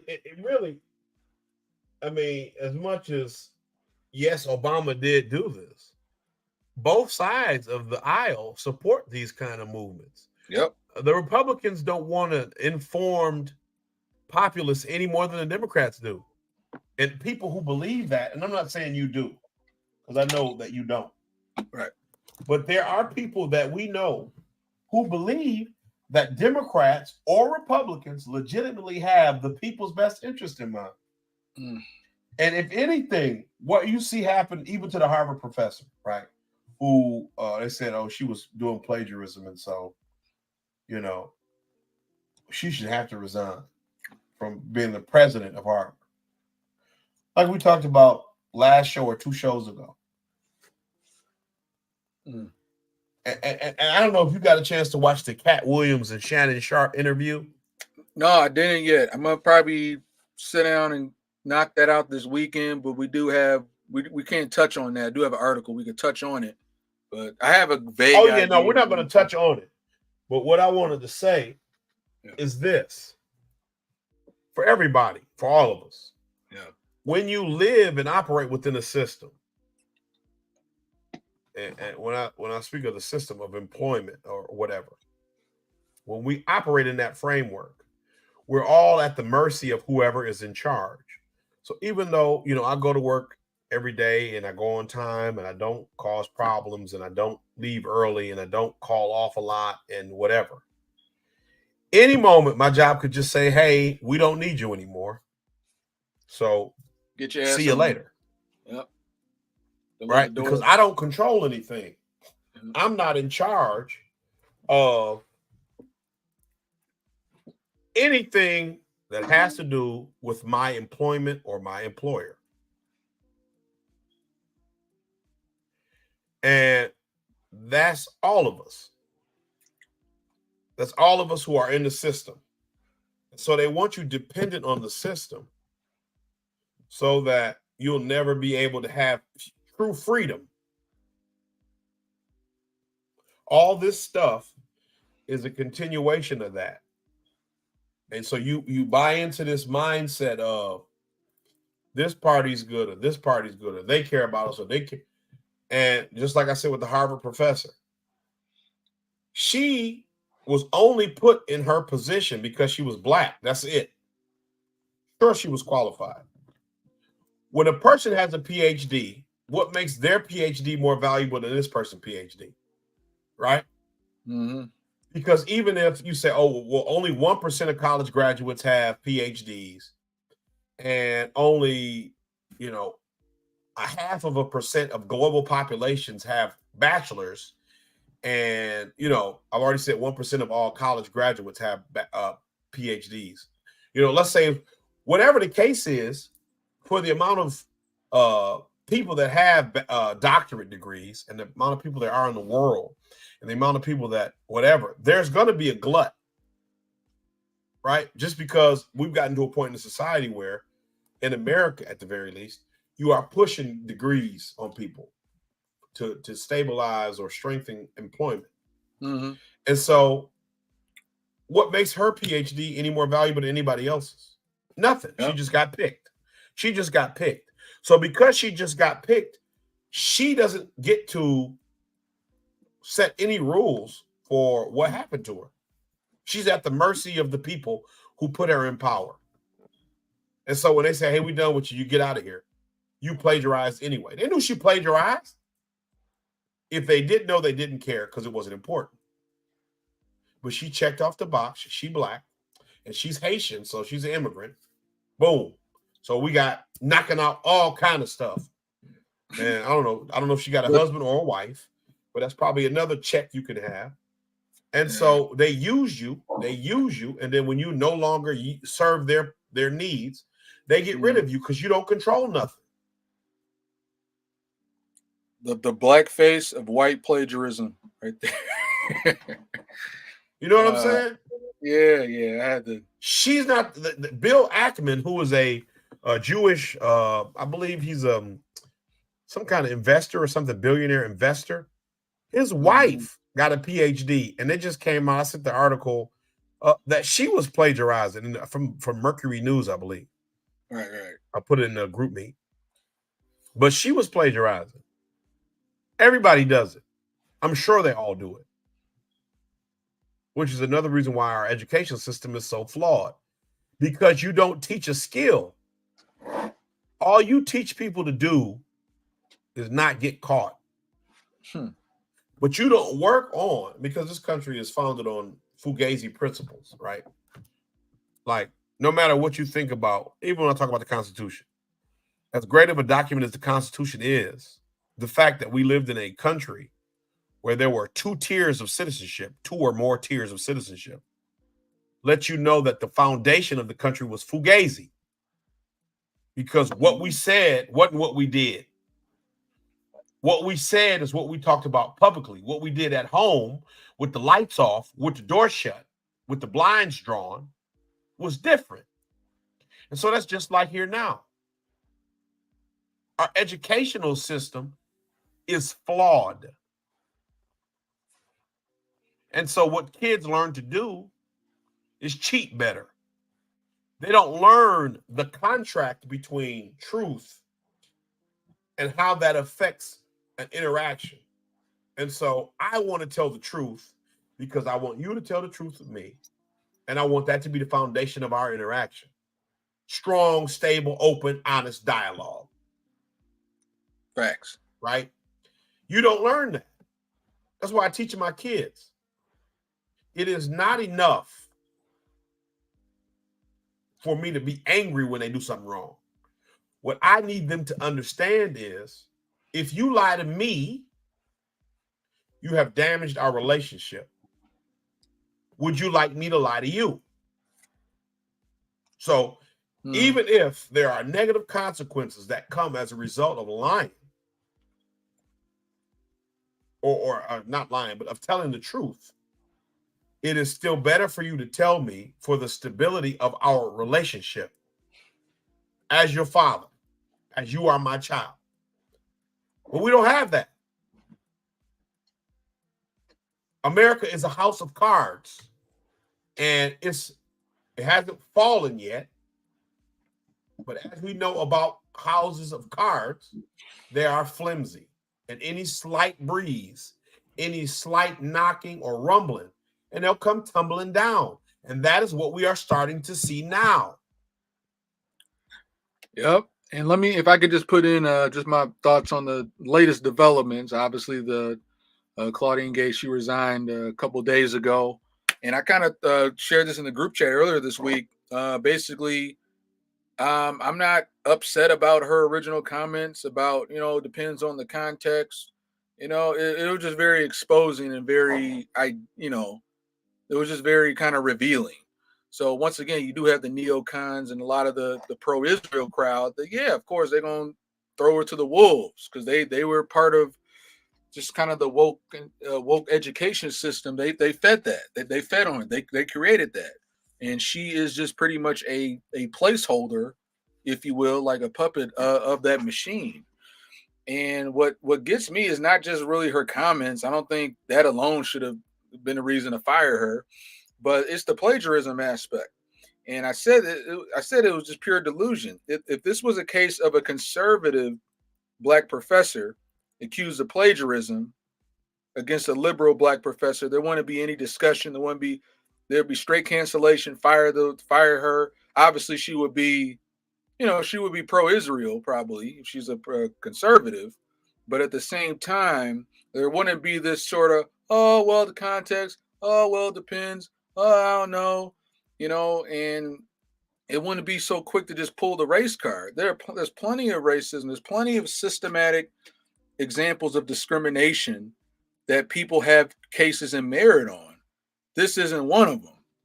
You like you were saying, conspiracy brother. She is a byproduct of the people that put her in there, and she knows a lot of it was due to just kind of her DEI sort of upgrade. So the fact that she can just sit there and say, well, this is all happening because of racism. No, it's because of what you said in the hearing. I don't think you should have got fired because of that, because I'm not fully pro-Israel. I'm not fully pro-Palestine. But it's the plagiarism side. There's a black professor, Dr. Carol Swain of Vanderbilt University. She also does a couple PragerU videos. I'm not a huge fan of that. But this is still another black female professor that you lifted whole paragraphs from. Whole paragraphs. But the fact that she's not a liberal, then, oh, well, no, it wasn't like that. It was taken out of context. No. And just the biggest thing I'm still pissed off about is that you take zero accountability. You continue shielding behind the identity politics card. And it's just a continued embarrassment for all the other black professionals of higher positions and institutions. And once again, there are times where there is some real racism. There is times where you have to call it out and fight for it. This isn't one of them. This is clearly, the receipts are out here, and maybe like your Bill Ackman and his corporate overseers, maybe they had this ammo. They've been sitting on it a while. Like, you start acting up on the plantation, the Harvard plantation, we're going to pull this out. And that's probably what they did. But, if you just add fuel to the fire, talking about, well, just racist just because, no, you don't get, when you do that, it's the cry wolf effect. And a lot of the other black women, a lot of other black professors and people in these institutions that are going through real racism, and even professors like Dr. Boyce Watkins, he's really good at calling this out. He was a professor at Syracuse University for a while, along with the Dr. Cornel West of the world. And I'm not putting Boyce Watkins on Cornel West's level. I'm just saying that when you run around every little thing is racist, you're discounting the real fights and battles that our people have because you're worried about losing your fancy elite Harvard seat. I take issue with that, and how you're once again giving DEI a bad name. Once again, affirmative action had its place. It's gotten less and less relevant. It's gotten a little overboard, but it still had a place.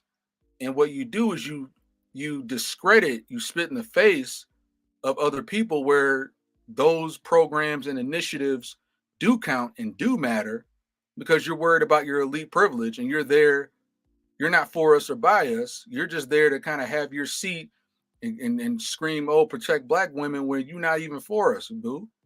So that's kind of my beef. And I feel like when people can see past this sort of fake, oh, they're coming after me, racist stuff versus, real legitimate discrimination, if people are upfront about that, instead of just screaming DEI, racism every time, then I think we'd be in a better place. So that's kind of what I wanted to kind of throw in there.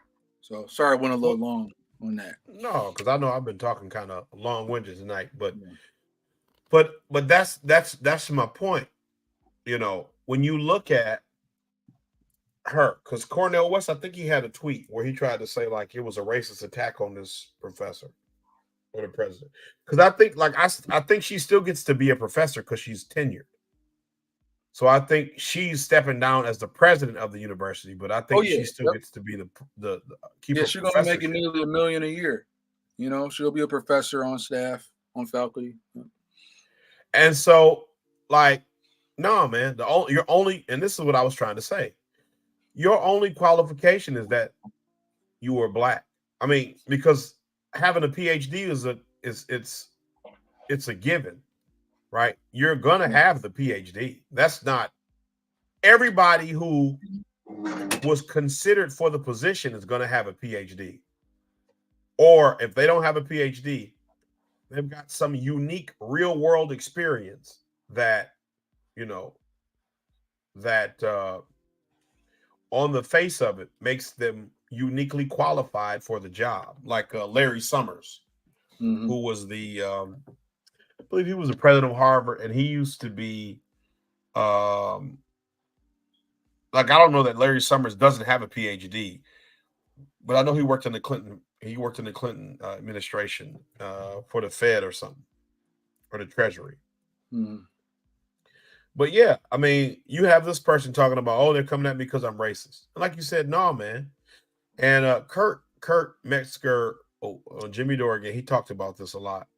He says because Jewish people thought that they could do all this DEI diversity woke stuff, using that like more of a quote.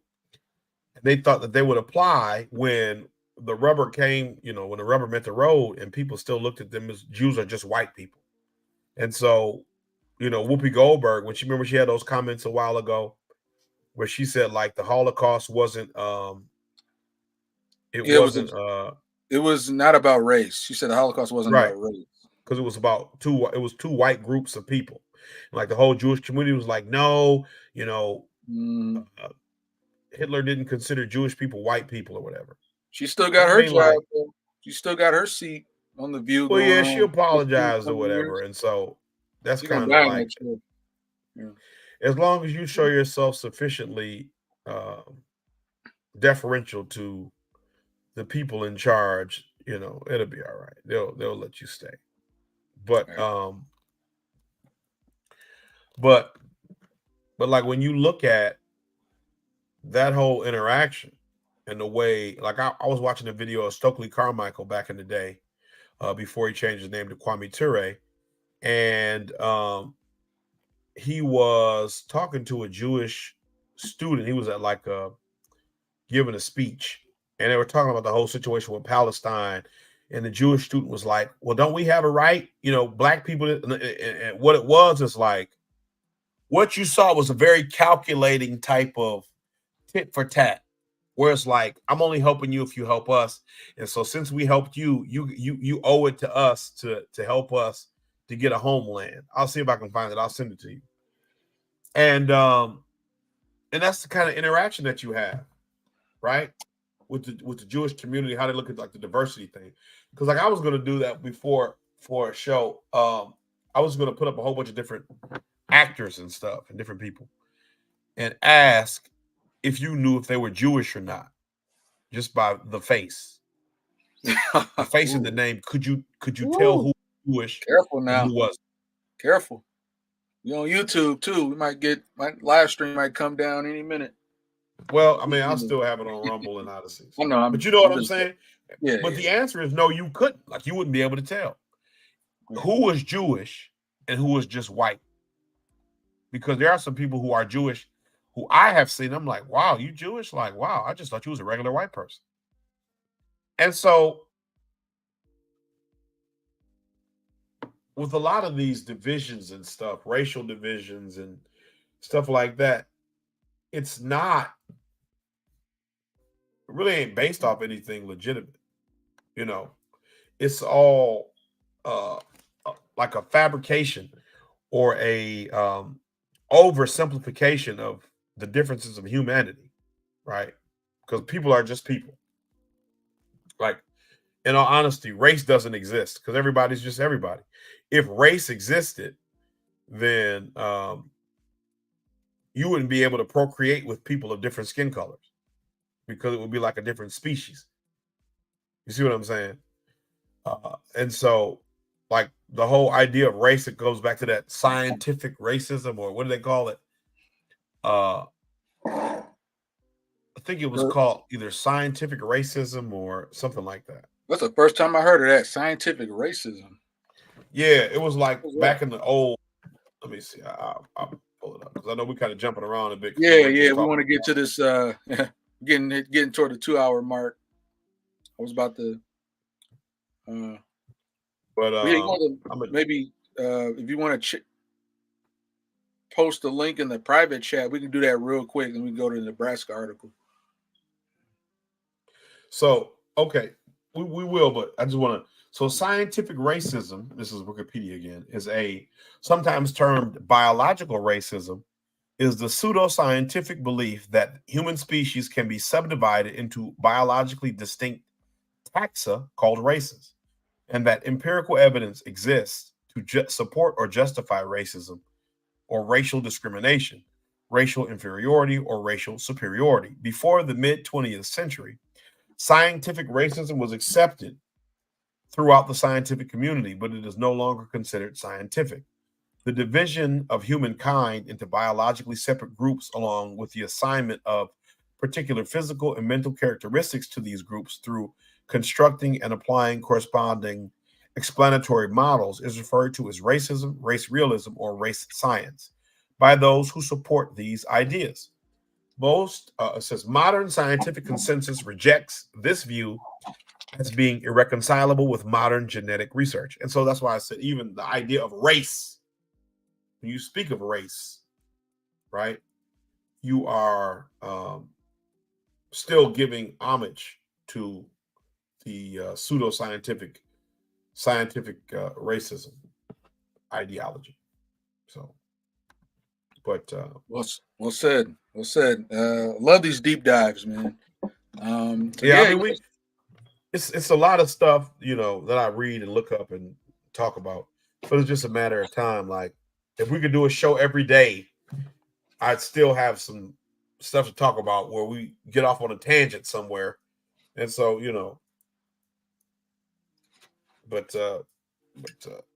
can go to the next article if you want, with the governor of Nebraska. Yeah. So if you want to keep talking about this. Yeah, so this kind of, I know you shared this one, so you want to go ahead or I could read this one since you read the last one. Okay. All right. Nebraska governor again rejects giving kids from low-income families $40 a month for food. I don't believe in welfare. Damn. Said it. Nebraska's governor. This comes from the Fortune magazine, Marguerite A. Beck, and the Associated Press, December 29th, 2023. There's ads just everywhere. All right. Nebraska's governor, Republican governor on Friday, reiterated his rejection of $18 million in federal funding to help feed children who might otherwise go hungry while school is out. Nebraska will not participate in the 2024 Summer Electronic Benefits Transfer for Children, or summer summer EBT program, Governor Jim Pillen said in a written statement. That statement, as advocates for children and low-income families held a news conference outside the governor's mansion in Lincoln to call on Pillen to change his mind before the January 1st deadline to sign up on the program. Program, part of the federal assistance made available during the COVID-19 pandemic, will provide a preloaded EBT cards to families whose children are eligible for free reduced price lunches at school. Those families will receive a $40 per eligible child per month over the summer. The cards can be used to buy groceries, similar to SNAP benefits are used. All right, COVID-19 is over, and Nebraska taxpayers expect the pandemic-era government relief programs to end too, Pillen said in a statement. Pillen announced on December 19th that Nebraska would not participate in the program. So this is my first beef right here. Like, I do believe some of the COVID stimulus programs from 2020, while it was well-intentioned, a lot of it did lead to some of the hyperinflation that we're experiencing now. I do believe that depending on certain circumstances, that certain benefits at some point should be phased out with plenty of warning. I think him saying on December 19th, like 10 days before the new year, that we're not going to do it isn't cool at all. That's some fugazi shit. I think that, once again, when it comes to welfare and certain benefits, I still believe we have to do what's called a hand up, not always a handout, but at the same time, people are in different areas of their life where they do need those resources. I have members in my family that came from Section 8, came from projects that came that you know, I even at some point, and I've gone through benefits through my life as well. So I think that there needs to be a new calibrated conversation of not like whether it's benefits or not, but benefits with a timetable. Let's help you get you where you don't need it anymore. And once again, that's not the case for everybody. And we all know that there's people in different circumstances where it's different, you know, but it should be a goal overall. And once again, when it comes to resources and teaching people in the community to eventually find resources and ways to get off of it, whether it's more resources toward job creation, toward community programs, toward reaching more brothers on the street. But I don't believe in this sort of, we're just cutting it off, no warning, no plan to seek alternatives, no way to help people craft a plan to maybe wean off of it or get other substitutes for it. This sort of yay or nay, black and white, I'm not feeling. But anyway, I'm going to continue. He has drawn a firestorm of criticism for later defending that stance at a news conference by saying, I don't believe in welfare. Neighboring Iowa is also opting out of the program, with Republican Governor Kim Reynolds announcing that decision last week. An EBT card does nothing to promote nutrition at a time when childhood obesity has become an epidemic. Now that's some gaslighting for you. I don't know how she can correlate that.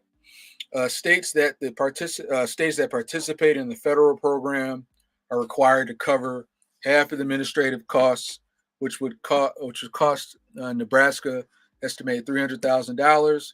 Advocates of the program note that the administrative cost is far outweighed by the $18 million benefit, which the U.S. Department of Agriculture estimates that it would benefit 175,000 Nebraska children who might otherwise go hungry in some days of the summer. Advocacy group Nebraska Appleseed on Friday delivered a petition bearing more than 6,100 signatures from 230 communities from Nebraska, calling on the state to federalize the summer EBT program. Many of those who signed the petition also included comments expressing how much program is needed, especially in the light of multi-year inflation that has outpaced many household incomes. Facts. Everything is expensive, wrote one mother.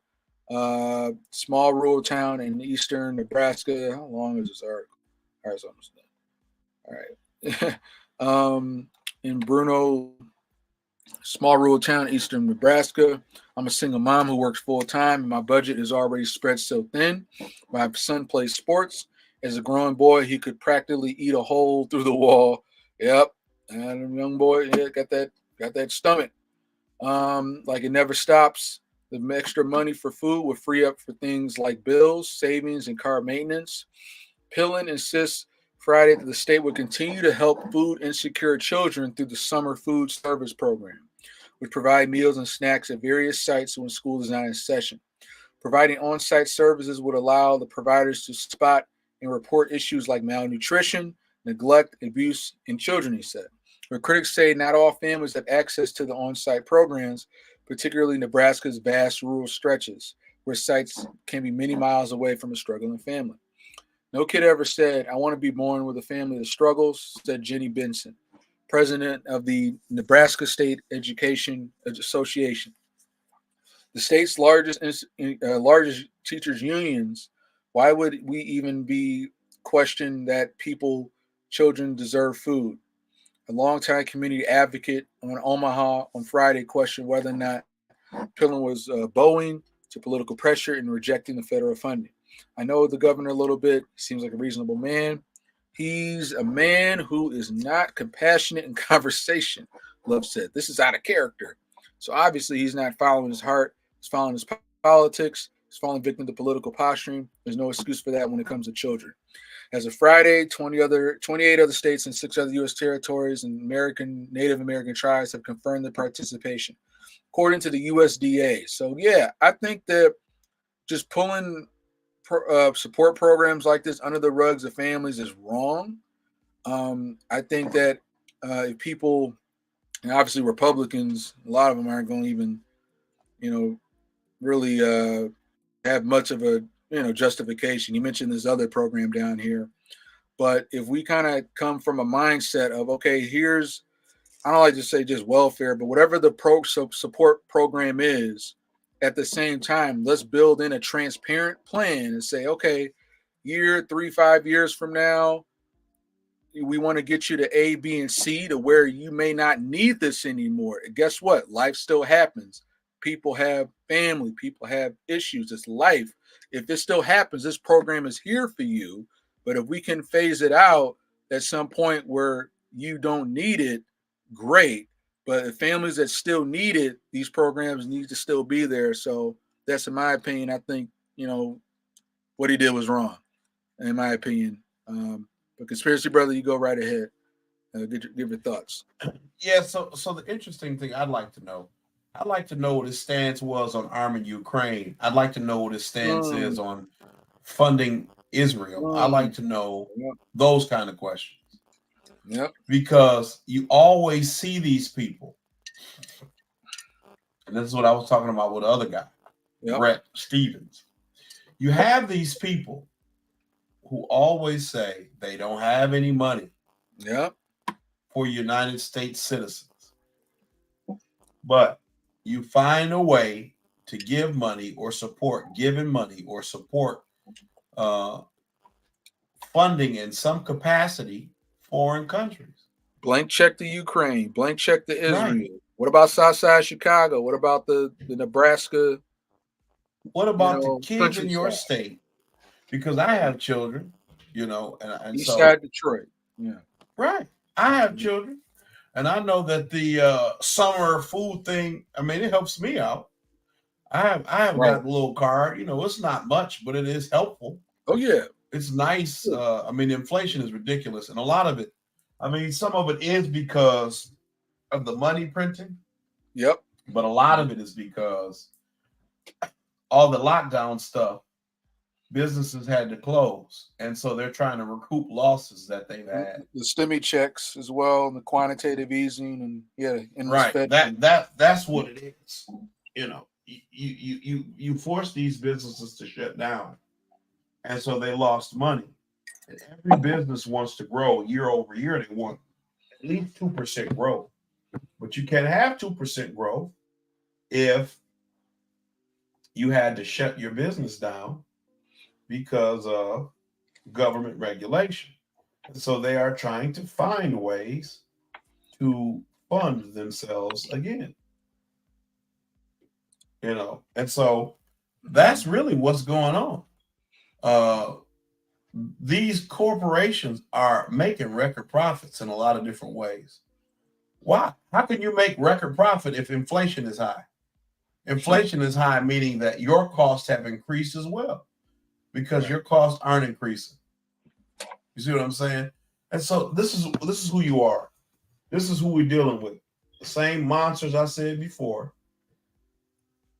The Democrats and the Republicans, they're part of the same party. It's the Uniparty. Yeah. They are aligned lockstep with pro-war, big business, Ukraine, Israel, whatever they can fund. They could, once again, send these billions to Ukraine. But where is it for our neighborhoods, our communities, these programs? So I'm glad you made that point, that common sense point right off the bat. Because at some point, I once again, I do support welfare. I do support these programs. Once again, there has to be when people just aren't trying to live on it for life. Obviously, there's circumstances where people need them. But then again, you sending all this money overseas, we should be able to fund a lot of these programs 10 times over. So I think just Right. having that common sense, just sort of, you're sending it over here. You're saying you don't have it for us, but you got it for them over there. You know, that's something we got to remember. And that's even We got to in remember situations. that, you know, Even in situations where, let's say, you're not sending it overseas technically, but you're funding U.S. military expenditures that disproportionately go towards foreign countries. Mhm. And like I told you, the Pentagon lost track of $21 billion. That's They not didn't. They my did number. My number may be, may be off, but it's not off by trillions. It's off by, millions. And so what I'm saying is the 21 trillion number is accurate. Yeah. But there's no accounting for that. Zero Hedge reported, want to say this was a while ago. Zero Hedge is a financial, like a blog or a website. And they said that the United States deficit or debt is going to increase by $1 trillion a month, Mm-hmm.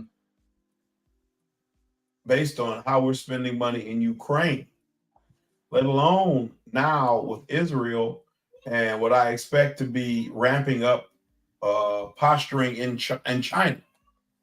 You know what I'm saying? Yeah. So how do we always manage? Like I said last show, if you can afford to do all this stuff, to just print money, why do I pay taxes? Good point. We as a group of people just need to find a way to stand up for ourselves and do something new. We need to get rid of these politicians. We need to get rid of the system that they have created, these millionaires and billionaires who would like to see us all in chains, who would like to see our children and grandchildren have to borrow and beg for everything because they don't have anything, they don't own anything. We have got to come together to make a new way. We have to show these elites that what they are doing is unacceptable to us. Yep. And I remember even Dr. Cornel West saying this years ago on Real Time, back when Bill Maher was a little more based. I don't know. He's good on calling out the COVID woke stuff, but he still got Trump derangement syndrome, and it blinds him a lot. But I remember Dr. Cornel West, maybe in a show 10, 11 years ago, where he said this is everything that the pro-war, the establishment corruption, it is a class and a race issue. All right. And I feel like at the end of the day, while there are disparities in the Black community, we have to continue to fight for and address. We have to, at some point, and once again, this is Fred Hampton, right before they killed him. He was having these rallies and bringing these unions, all different colors together, because they recognized it was the class issue. It was the elites versus everybody else. And as soon as they see anybody, Black, white, gay, or straight, in this same class, in this same boat, and we can stop squabbling and look and be like, look at them at the top, let's get them. That's not what they want. And if we don't, eventually, I get it. I've been guilty of throwing names and being in the culture war and stuff. But I feel like if I can sit down, a lot of the far left wokesters who are all bent on oh, capitalism, oh, elites, oh, well, guess what? The elites that you're supporting are capitalists, low key. They just sort of have this veil of, oh, they're virtuous. But yeah, it's a class issue. And if we don't ever come together of all of our classes, our class level, despite our race, sexual orientation, and finally see who's really screwing us over, then it's not going to end well for us. So I wanted to kind of just sort of land my plane there. Anything else you wanted to add before we hit up Katt Williams? Said last part. Oh, I mean, yeah, we could talk about it a little bit. Yeah, we can talk about it. Yeah. Like I said, I've gotten bits and pieces, and I've over the years, Katt Williams are kind of slowly red pilled and giving out stuff. Sometimes it's very revealing. He's kind of a truth teller in Hollywood, which they don't like. But then sometimes, it does get to a point where you are burning bridges and you are just kind of punching a lot of black men down. But I could kind of see his frustration with sort of the Hollywood aspect, where all skin folk ain't kinfolk, but at the same time, you're like punching down like every other black person. So it's kind of like a nuance here. It's kind of like a weird sort of, sorry how I feel about Katt Williams, even though he speaks truth, but at the same time, he does kind of tend to obliterate everything in front of him. But yeah, why don't you go ahead and we can at least sort of touch on this. I know neither one of us have watched the full interview yet, but I think it's still interesting to discuss. So I watched it. It's a pretty good interview, but yeah, I'll read it. So by Ryan Glass-Beagle, Shannon Sharpe fires back at critics of explosive Katt Williams interview. Let's see. Shannon Sharpe doesn't subscribe to the notion that he has to be a big J journalist to host an entertaining podcast. Sharpe conducted a widely viewed interview on his Volume Club Shay Shay show with comedian Katt Williams earlier this week, as Williams went double barrel on various rivals in the entertainment industry in specific, and even what he called the Hollywood, quote, cabal, end quote, or, quote, consortium, end quote, among the decision makers in general. In his follow-up, quote, nightcap, end quote, podcast with Chad Johnson, Sharpe explained to detractors who griped that he didn't cross-examine Williams with journalistic follow-up questions that he doesn't view it as his role. In the previous episode of, quote, Club Shay Shay, end quote, Cedric the Entertainer denied stealing jokes from Williams. Ooh. And this week, Williams vigorously pushed back on those claims. Sharpe punted the idea on attempting to adjudicate the disputed arguments one way or the other. Quote, that's not for me to decide, end quote, Sharpe told Johnson. Ump claps back at critics of his Katt Williams interview on Club Shay Shay. Is that comedian Godfrey? That looks like him. No, that's Shannon Sharpe on the top, and that's on the top, but comedian Johnson on the bottom. Oh, okay. Oh, he look a little like. All right. Anyway, quote, you decide. Who do you agree with? It's not my opinion to make, decision to make. I never said I was a journalist. I never professed to be a journalist. I'm an entertainer. If you want hard-hitting questions, 60 Minutes is the platform for you. Dateline, 48 Hours. Go to Lester Holt. Go to someone that does that, end quote. Sharpe's interview with Williams, who also accused Kevin Hart of getting installed atop his perch in Hollywood by executives despite not having earned it by being a big draw with the public, drew massive engagement.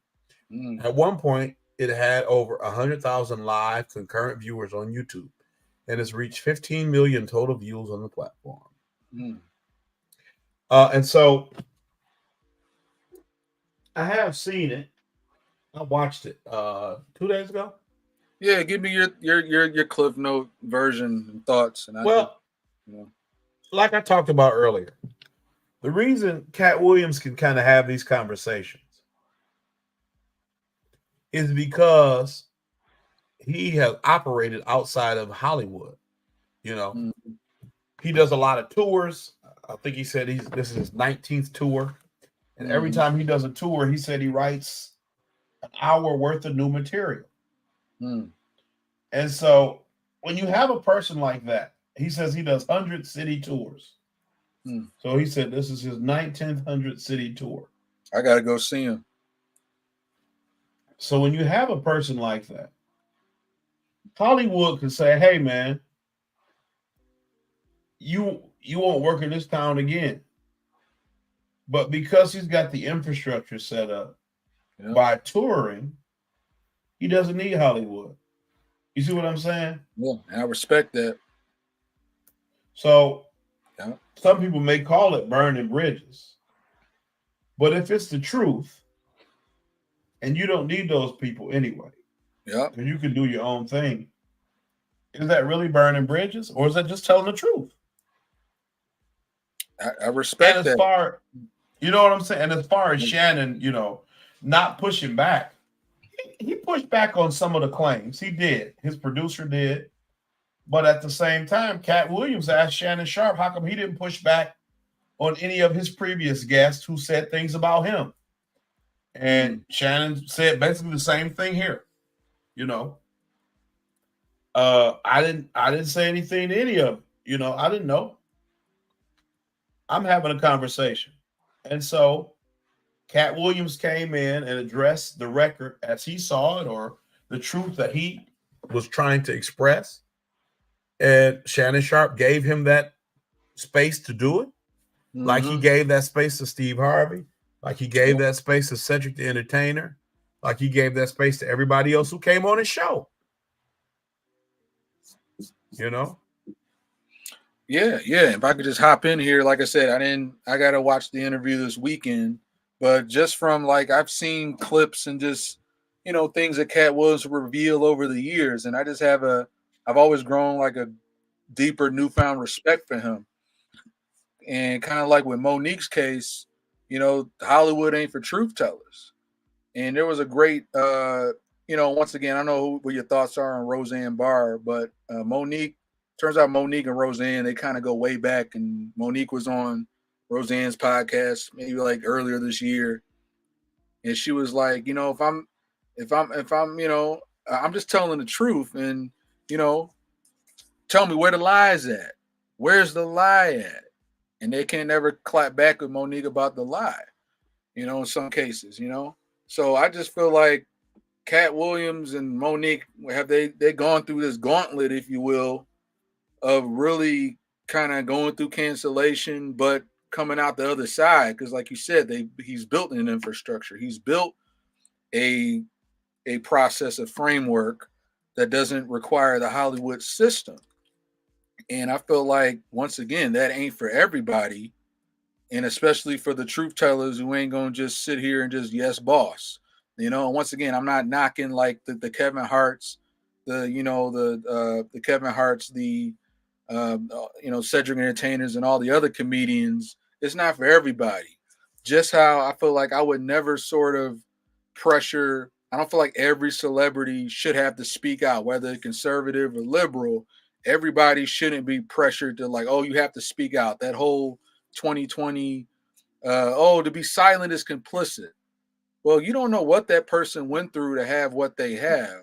So I feel like I would never pin that on somebody. They have to speak out and do this and give up what they might have. Now, I feel like the people that at least like maybe the Dwayne, the Rock Johnson, who they put out like inspirational, like the Matthew McConaughey's or Jim Carrey, they put out like inspirational, motivational stuff. They're kind of giving back in their own way. But I don't think anybody should be pressured to have to speak out politically on what they think.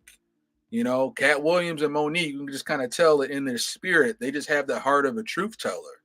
And they just saw some things in Hollywood and saw some things going down. And like they were like, you can't do me dirty like that.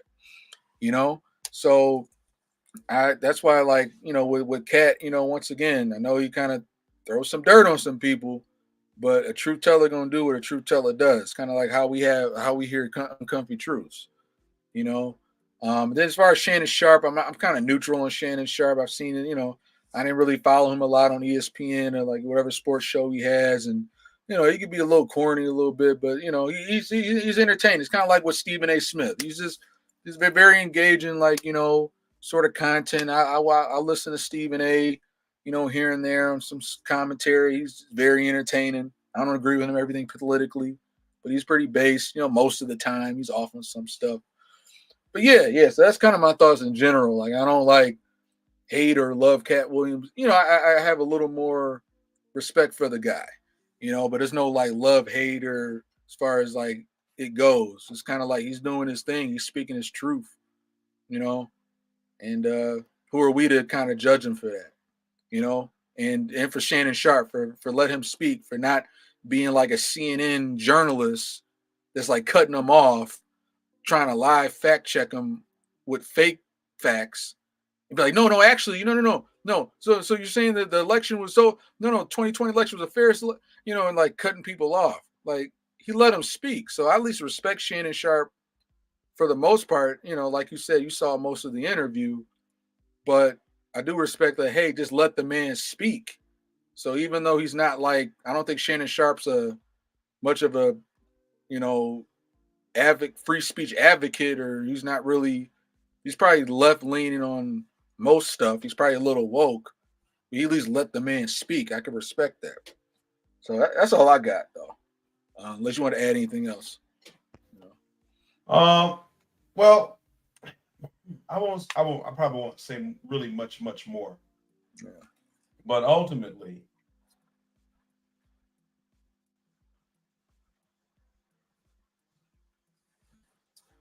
there have been things that have come out. Katt Williams said in his interview, things have come out since then about some of the jokes that may have been borrowed or stolen, things like that. So, maybe one day we'll get to the bottom of it all and we'll know what happened, and maybe we won't. Right. But at the end of the day, when a person is free to say what they want, like Dave Chappelle got that new special on Netflix. Right, I gotta watch when that. When a person is free to say what they want to say, you're gonna have a hard time shutting them up, short of death. And so, it is what it is, man. I thought it was entertaining. I thought it was engaging. It was eye-opening in some respects because there are certain things. I won't say it confirmed suspicions because I don't know one way or the other. I don't have a way to, at this moment, independently fact check anything he said from my own outside of my own personal consumption. Right. But what I will say is some of the things he said align with some of the things that I believe about the Hollywood machine. Right. So, all right, big facts. That's it. All right. Well, I wanted to oh crap. Hey, how about this? I'm gonna send you this Epoch Times article. This literally just broke today on the Supreme Court Trump ballot. I think the Supreme Court's taking on the Trump ballot removal. So instead of me typing my email out on live stream, I'm gonna private chat you the link. If you could go to that link and then put in your email real quick, whatever email you feel comfortable using, like all you do is pop it in and you could like instantly pull up the email. You can instantly pull up the article and then you could screen share it on your end. You want to just do that? Okay. All right. All right. So I just private chat the Epoch Times article. So you just click on it, put in a quick email. Don't let nobody see it. Then pull up the article once it comes up. All right. Let me see. Yeah. And thank you, everybody out there. We are a small but mighty audience for Uncomfy Truths, episode 17. We're about to wrap up this last segment on yours truly, number 45. Thank you, everybody, for tuning in. Once again, we're not leaving. One more segment. But once again, Uncomfy Truths podcast, episode 17. We're streaming on Rumble, YouTube, and Odyssey. And you can subscribe at YouTube at all three of those. And then we do have a Gifts and Go. We're going to have an official Uncomfy Truths Gifts and Go starting soon. And appreciate the support. And we're growing small but mighty. So we're just waiting for Conspiracy Brother to pull that up. And we're going to wrap it up. I believe this is Supreme Court takes on Trump ballot removal. So we definitely just got to end on this note. I know we're getting toward the 2.5 hour mark, but I think this is a good one to kind of leave off at because once again, whether you hate or love Trump, I don't think he's an end all be all. I think he just may be the best shot to go in and just clean house on a lot of the deep state stuff going on. Maybe get to a place where if we can get like a RFK Jr. or maybe Cornel West in after that, great. There's still a lot of beef and issues I do have with Trump, but to have this ballot removal that happened in Colorado, I believe this is like the first time in history, or maybe this happened to Lincoln back when he was running. I'm in no way comparing Trump to Lincoln, but at the same time, whether you're on the right or the left and you don't see the danger of usurping the Constitution, even though there's been no evidence found that he incited the riot or insurrection. He was the one literally saying, call for peace and order, walk peaceably to the Capitol. You don't have, if you don't have the foresight to see on how this can eventually be used against other Republicans, Democrats, independents, this is just a very dangerous territory, and people think it's going to stop with Trump. These are the same people that thought, oh, if we just don't get Trump back in office in 2020, everything go back to normal. Tell me, how's that going? Oh, well, we just got to make sure Trump doesn't get back in office, even though we have 4 years of hell with Biden. Oh, okay, so Trump's in jail. Are you going to magically get your reparations check? Is magically all racism in America going to go away? People just don't see the dangerous precedent being set. They just think, oh, Trump go away and my life will go back to normal. And I'm telling you, it's just about to start your problem. So conspiracy brother, if you could read this last article, and we can. I'll read this article since you read the last one. Then we can kind of close it out. Okay. What I will say, is that link I sent you, that website. Which I one? just typed in the same article and it didn't even ask me for my email. Oh, okay, that's weird. He's Yeah. asking me for mine. So yeah, it works if you use that. If you use that link I sent, when you click it, you copy the URL into the, I think it's the red box that says save. Open it up and it'll come right up. Oh, all right, man, to show me that. Well, can I just read off of your screen? Okay, cool. So this is well, scroll back to the top. All right. So this is from Epoch Times or Epic, probably Epoch. Supreme Court takes up Trump ballot disqualification case. All right. This comes from Catherine Yang. All right. This just came out, just dropped today.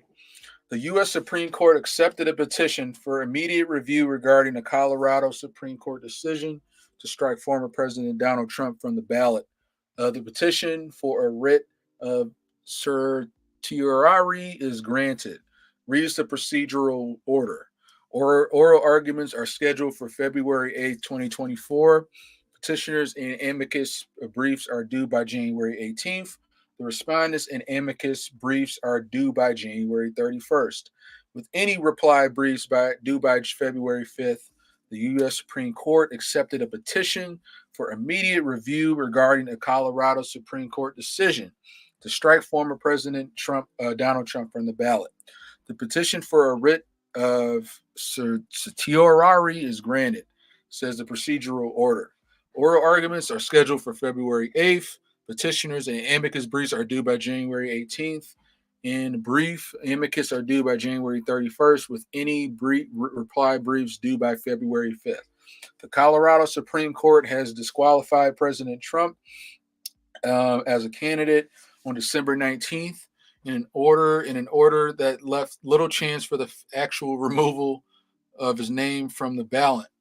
On December 27th, the Colorado GOP filed a petition with the Supreme Court asking for 3 separate questions regarding the application of Section 3 of the 14th Amendment, the political parties' First Amendment rights to primary their candidate choice. On January 3rd, President Trump filed a signed separate petition with a similar question. Did the Colorado Supreme Court err in his ruling?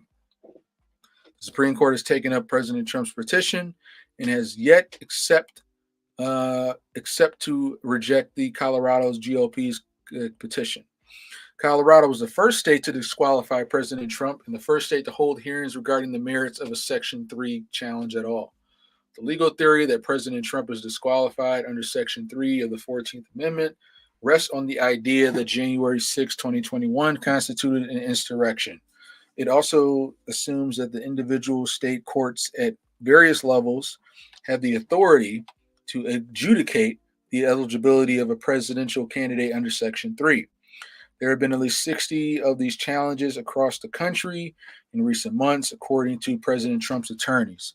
However, the majority of these challenges have been dismissed for a wide variety of reasons, with several courts citing a lack of jurisdiction. Officials and some judges have argued that if individual state courts were meant to rule if a presidential candidate engaged in an insurrection and whether that affected his eligibility, it could only be result in chaos with possible upwards of 50 different rulings. And several amicus briefs filed with both the Colorado GOP and Trump petitions, experts and concerned voters argued much of the same. The Colorado decision indeed created a ripple effect, with legislators in some states calling for the disqualifications of President Trump as a candidate as their own states, and other states calling for the disqualification of President Joe Biden from state primaries in retaliation. I think they got every right to retaliate because the Dems want to go ahead and create this precedent. Soon after the Colorado Supreme Court ruling, Maine Secretary of State Shannon Bellows similarly disqualified President Trump as a candidate in the decision phrased to have little chance of actually removing him from the ballot. That decision is being appealed by the state court. It marks a third jurisdiction that has found President Trump engaged in an insurrection without him or any January 6th defendant having been charged with such. So, like I said, this is where we are now. I don't think anyone on either side of the aisle, this is a dangerous precedent. And the fact that people just still don't see it, I think once again with Colorado, that might not go through. I think the Colorado GOP said they're going to do some sort of caucus where they remove him off the ballot. They're going to try and bring Trump back through like a caucus procedure or whatever it is.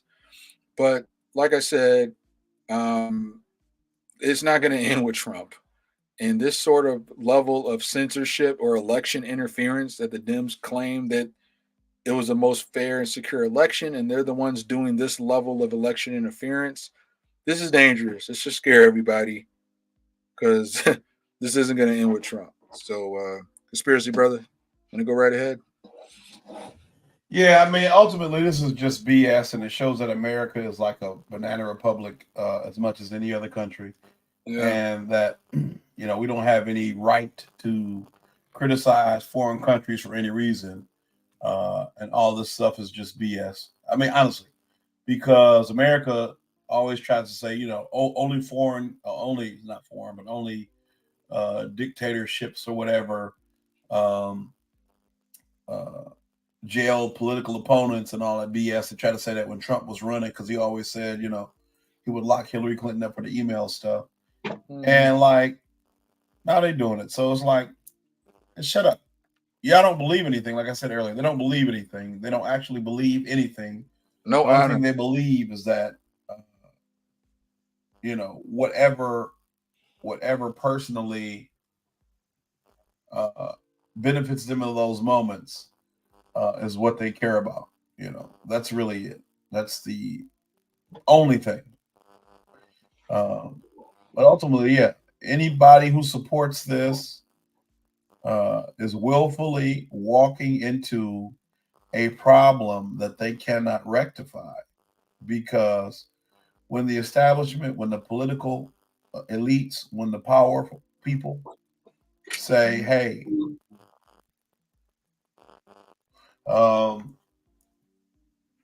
we don't want you anymore, we're done with you, or we want to attack you now, we don't like your message, just like with the president of Harvard or whatever, they'll get rid of you.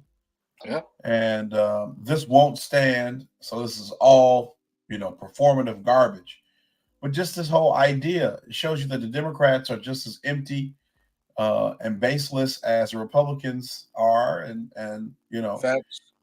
If you're a person who believes in either party, you need to go seriously have a come to Jesus moment, because you're wrong. And I'm not trying to say that like from a position of superiority or anything like that, but you're just wrong. You're wrong.